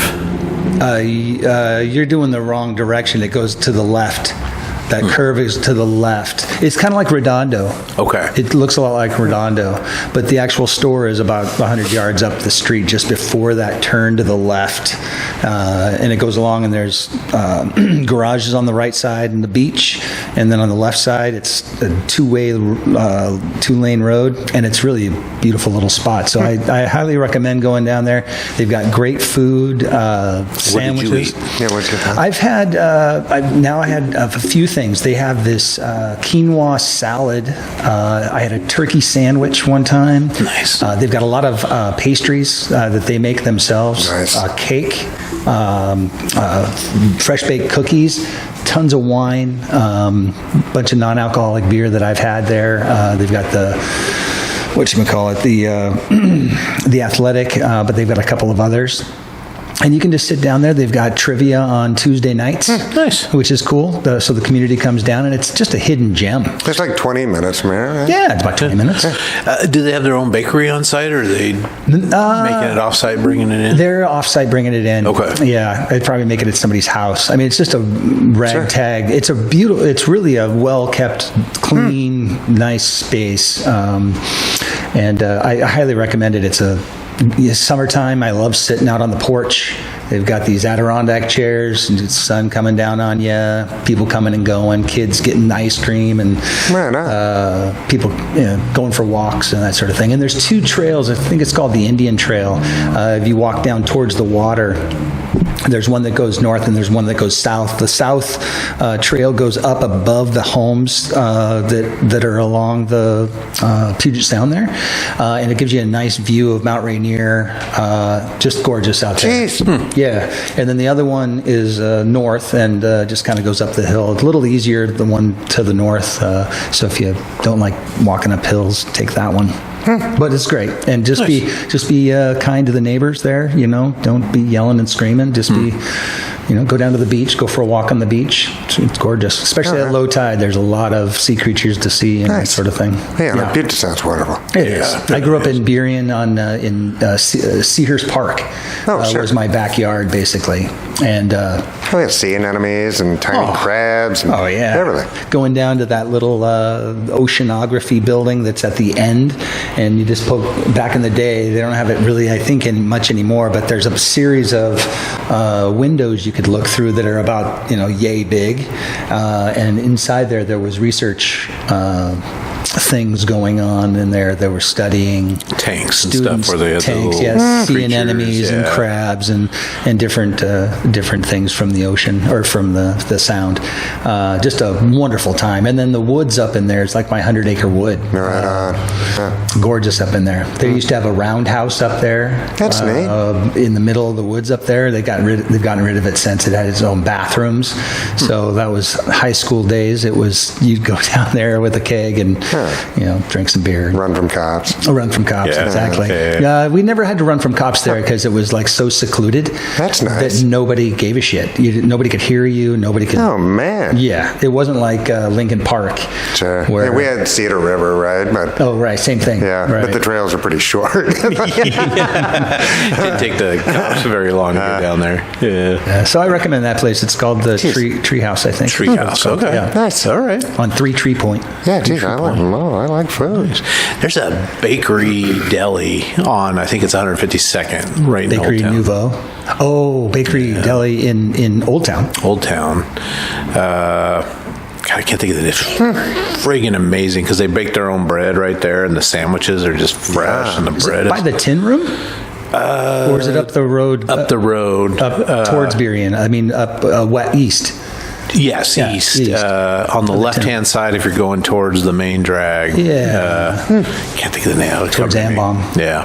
Okay. Oh, I got to get back up there. Nice. Mike, what about Sandwiches you? are important. The sandwiches are awesome. It's perfect. Especially when somebody else, perfect food. When somebody else makes you a sandwich, so Yes. much better. Oh, so good. Yeah.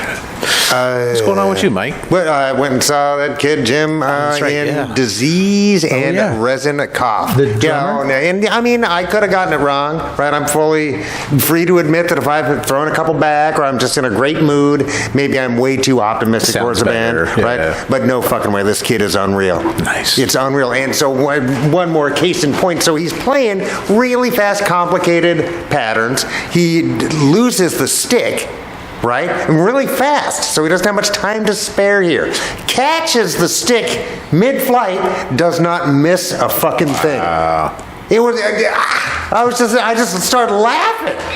Is he the new Neil Peart? Oh man, he's good. Yeah, what's he got for a drum set? I'd It's say just it's like a a basic five-piece. Yeah, five-piece? it's Okay. pretty basic. Yeah. Okay. Real tight snare. Okay. Because it really kind of pierces. It's a very piercing sound. But his shit's tuned. He's just really good. How old is he? I think he's 26. Yeah. 26? Yeah, it's great. Do you know, I know. What was his name? My hair's older than that, and hadn't done shit. Laziest hair this side of the Mississippi. Yeah, he's good. What's his name? Jim. Yeah. That's it? I don't know what his last name is, to be honest. Yeah. Okay. And what were the two bands again? His two bands of that night, I think he's probably in more. I don't know. But the main band that I've been seeing him in is Disease. And so that's he and a guitar player. Just and it's the cool, but it's two-piece. but it's mostly drum focused because he's also doing vocal duties for the most part. Wow, and he can. And the other one is Reznikoff, which was guitar and vocals, but a little more guitar oriented. And so he's not doing the same thing over and over and over. Oh yeah, I guess I forgot to mention that. Yeah, part. yeah. So he's memorizing all of this. How many piece band is it? Both of them were two-piece, just like High Speed Wobblies. Two-piece. Two-piece, okay. Yeah, two-piece, which I think is great. I think it really can work. And his guitar player? They were both better than adequate. They were good guitar players. But he's just so good that it would have to be either, I don't know. I think it's a really good mix. I like both those bands. I'm just more familiar with the Disease project, right? I pulled him up here. It's... Oh, there's Mike right there. No way. No. I saw the red billed hat, though. It looks like your hat. Oh, hey. Yeah. Your Yeah, that I kid's love good. red hat. That kid's good. Nice. Yeah. So that was nice. And it was a good night all the way around. There was 4 bands. One from New York City, oh yeah, which came up right after him, which guess what? A two-piece, right? And the singer's the drummer. And I'm like, oh man, that's tough to follow that, bro. Sorry. Yeah. You know, welcome to town. So New York was It was the third band. Third band. Yeah, just because I think they wanted to get on the road. Oh. Yeah. I can understand that. Yeah, I want to go see him. And you saw him where? This was Lucky. The Lucky? And Okay. on Tuesday. Lucky Liquor? Yeah, on a Tuesday night, because that's when the touring band was coming through town. So Okay. And it was a decent showing. People showed up. Yeah. So, yeah. Nice. Full house almost. Almost, yeah. Yeah. And that wasn't by merch. prime rib night or anything. Prime Rib's Wednesday. It was Taco Tuesday. It looks like they've got a Facebook page you can go to. It's just Disease. I know. which Like, is- they could pick could a it be different called name. like Flowers or something? Daffodil? Oh man. Nope. Nah. I'm telling you, they rock though. He's good at it. That's cool. I can't wait to see him. And Yeah, no, I'll keep you posted. Yeah, let us on know it. when the next show is. Yes. Come down, look at that. Nice. They're from then they're from Renton. No. Yeah, Oh. that's what it says. Well, do we need any more proof that Renton is the home of happiness, people? Yeah. I mean, it's got And a we have had a really good, solid metal troupe coming through this town. Yeah. We really have. Who? Renton. Oh, Renton. Oh, yeah. What metal groups? Oh, geez, I don't have the time to Come even... on, Mike. Oh, I can't Name even start. 3. Well, Alice in Chains is... From somebody. Renton? Yes! Shut up. Yes! Okay, I didn't know that. Oh, yeah. Oh, yeah. That's okay. You win. Oh, no, it said... No, said. Bathtub Gin. No, we can run down the list. And those aren't even the metal Bathtub guys. Gin's Oh, from yeah. there? Yes! Mother of yeah. Christ. I wouldn't They say might try to deny it, but they're not getting away with it. It said a little, like Eli Holland and his bands. He's had a whole gang of bands for 35 years. I wouldn't say metal, but Sexy Freud in the Mind Waves.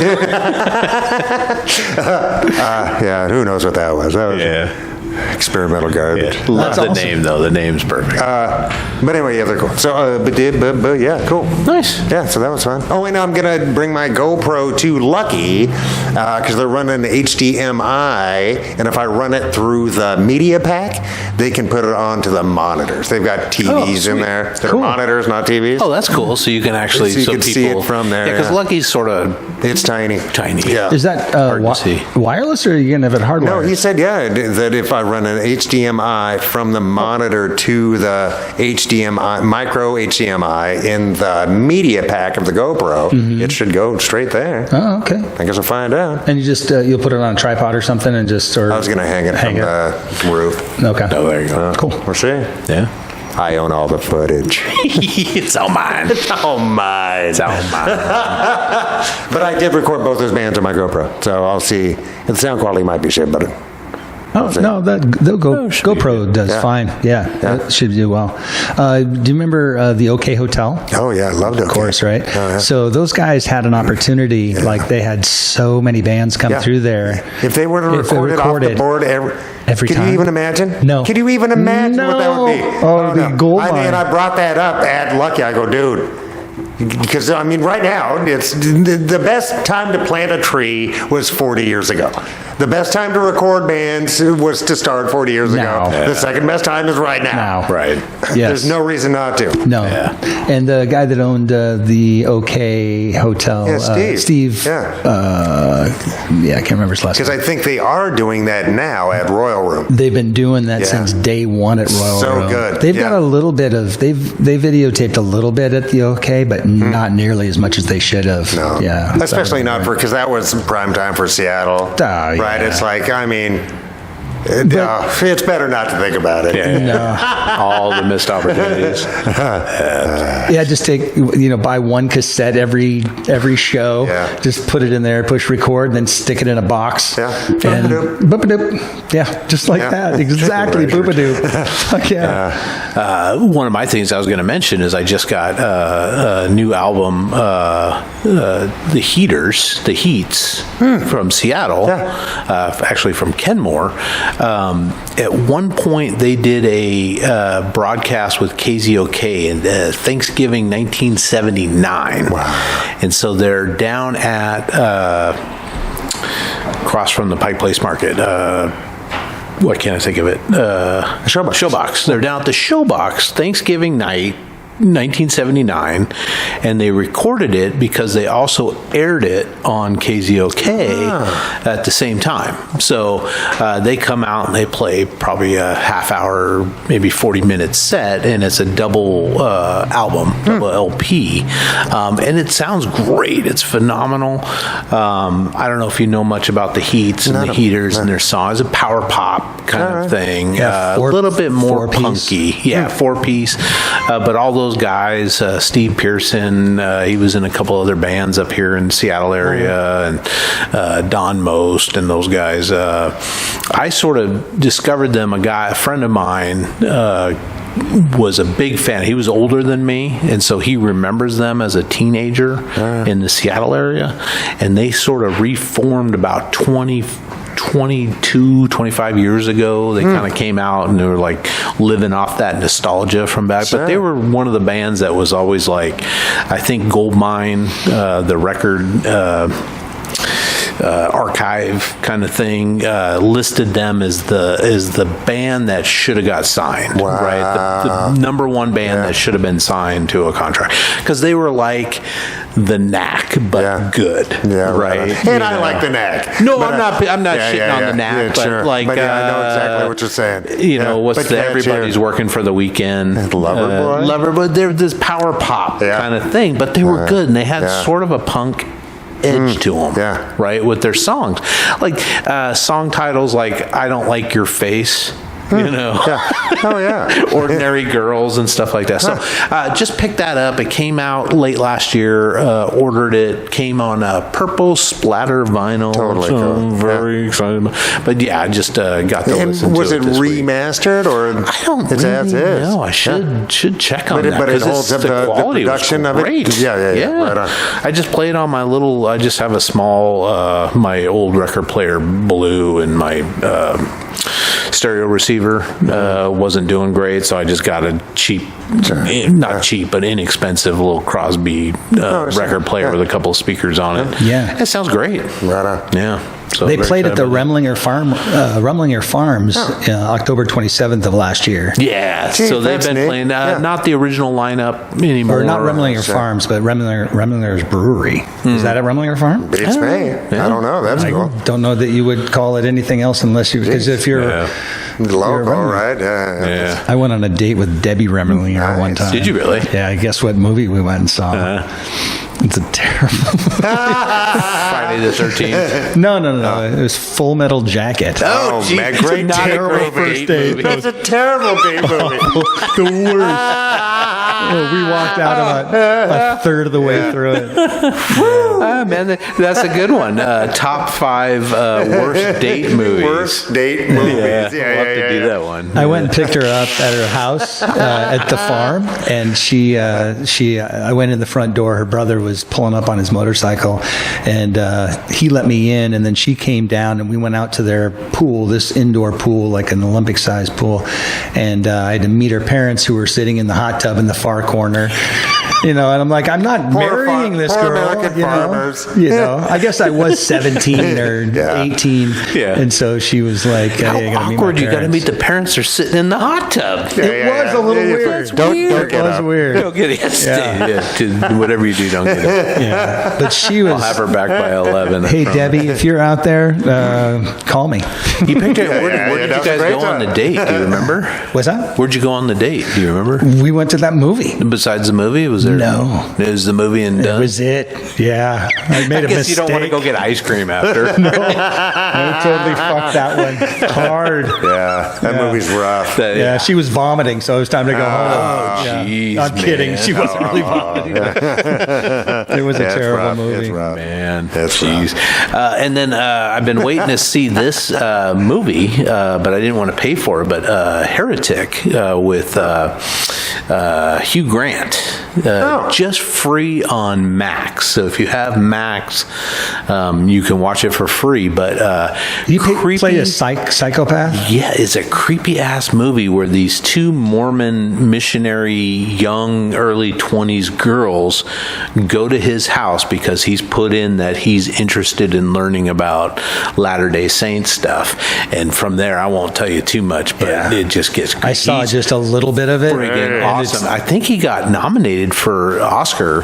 He's creep. That one yeah. scene I saw, creepy as fuck. which scene was? The one where somebody comes to find the girls, and Yes. they thought that this is where the last place the girls were. Yeah. And he's like, "Oh, you want to come in? No, I haven't seen them. They left a little while ago. Yeah. Blah blah blah." And they're in there. Yeah. They're in some room or something. Yeah. Let's scary as In the dungeon. In the dungeon Yeah. or whatever. And they're Oh, screaming. man, Nobody can bummer. hear them. It's a great. So he's the heretic, right? He wants to put these people who have the belief system of religion, doesn't matter what religion, in their head. He wants to put them to the friggin' test. Yeah. How long will Right. your faith last? Right. So it's like Job. Yeah. Poor Job. Yeah. So you go into a room in his house and he writes belief on one door and disbelief on the other. He says, "You tell me which one you want to go through. One of them's going to lead the way out. One of them's not." Well, my only answer back to that is retribution. the third column is retribution, Yes, bro. yes. So, Yeah. yeah. That's the sequel. Yeah, make sure you don't let me leave, Yeah. right? Because I will come back and Right. you won't enjoy it. Yes. Yeah. Yeah. What was that movie with Brad Pitt and Morgan Freeman? Seven. Seven. Oh, yeah. Kind of similar, Seven like Deadly that Sins. idea. What's in the box? Oh, man. Yeah, What's that's in the rough. box? Yeah, too bad Spacey ended up creepier than his character in that movie. Yeah. Self-fulfilling prophecy. And just people who can't own up to it. You know what I mean? If you fuck up in life, people can be very forgiving, much Right. more so than we typically should be. Yeah. But just to continually lie about it, that's the part that really annoys me. Like to punish the trusting by lying is not a flex. Yeah. Right? Right. That's not a flex. Yeah. I think people get promoted and think that that's a flex. And it's Yeah. not. No, it's not at all. No, it's evil. Is what It's that evil, is. is It's what it is. fucking Yeah. evil. And gross. We'll have to see that. What's that called again? A heretic. A heretic. Yeah, and don't the like whole that movie is word. not. It's not a fantastic movie. It's a good movie, but Hugh Grant is amazing and well-deserved Oscar nod. Yeah. And the two gals that play the guy that comes to the door is Topher Grace, who played on the '70s show. Yeah. And I was looking at the guy, and it doesn't look like him. He's got different color hair, and he's got glasses, and I'm like, who the fuck is this? not a big part. And What's his first name? Topher Grace. Topher. Yeah. Anyway, boys, ending this here program on something positive. I found this quote. This is from Khalil Gibran from Sand and Foam. I saw this and I thought it was awesome. They deem me mad because I will not sell my days for gold, and I deem them mad because they think my days have a price. Jeez. That's gorgeous. One of the great human writers ever. Yeah. I mean, the prophet, if you're into that, It's like the guy just had a way with words. Yeah. Jeez. And then from that, I read the entire poem, and it's just amazing. But that line I just was like, holy Do you want to shit. read the poem? No, it's a bit long. Okay. It's a bit long. That's a great line, though. Yeah. And then I came across this. I just thought this was funny. I came across this. You guys might enjoy this because we're Gen X dudes and we all had siblings. You had siblings? I had a sister. Yep. My brother I have once. a sister. My brother once yelled, "Last one to jump in the pool is gay," and then jumped into the pool. However, I figured out that if I did not jump in the pool, then technically he would be the last one in the pool. Yes. And he is still gay to this day. Well done. There you go. That's positivity for you. Boys, thank you for being here. Thank you folks for being here. If you're not a subscriber, go be a subscriber. The question is, why aren't you a subscriber? Yeah. Go to Patreon or go to the ourtownpodcast.com website and sign up. We're going to do a bonus round next. It's going to be our top 5. Mike came up with this. Did I get it right? People we would give the aliens to take as a representative of Earth. Sure. Is that close enough? Yeah, that's what I was That's close. So we're going to do our top 5 best representatives to send with the aliens to represent the entire human race. Yeah, and give us your suggestions. Yes, absolutely. Comment. Let us know. And if you're not a subscriber, we'll see you next week. But if you are, we'll see you in a couple of minutes. All right, cheers. Peace. Bye. Please like, subscribe, comment, and share. And if you think this episode is worth $1 or $5, the boys would love to have it. Please go to ourtownpod.store for merch or to donate now. For less than a cup of coffee, you can also join the website in the member-only area for exclusive bonus content, vlogs, and more. It's just $3 a month or $30 a year. Thank you for listening to this production of Our Town Podcast Extraordinaire.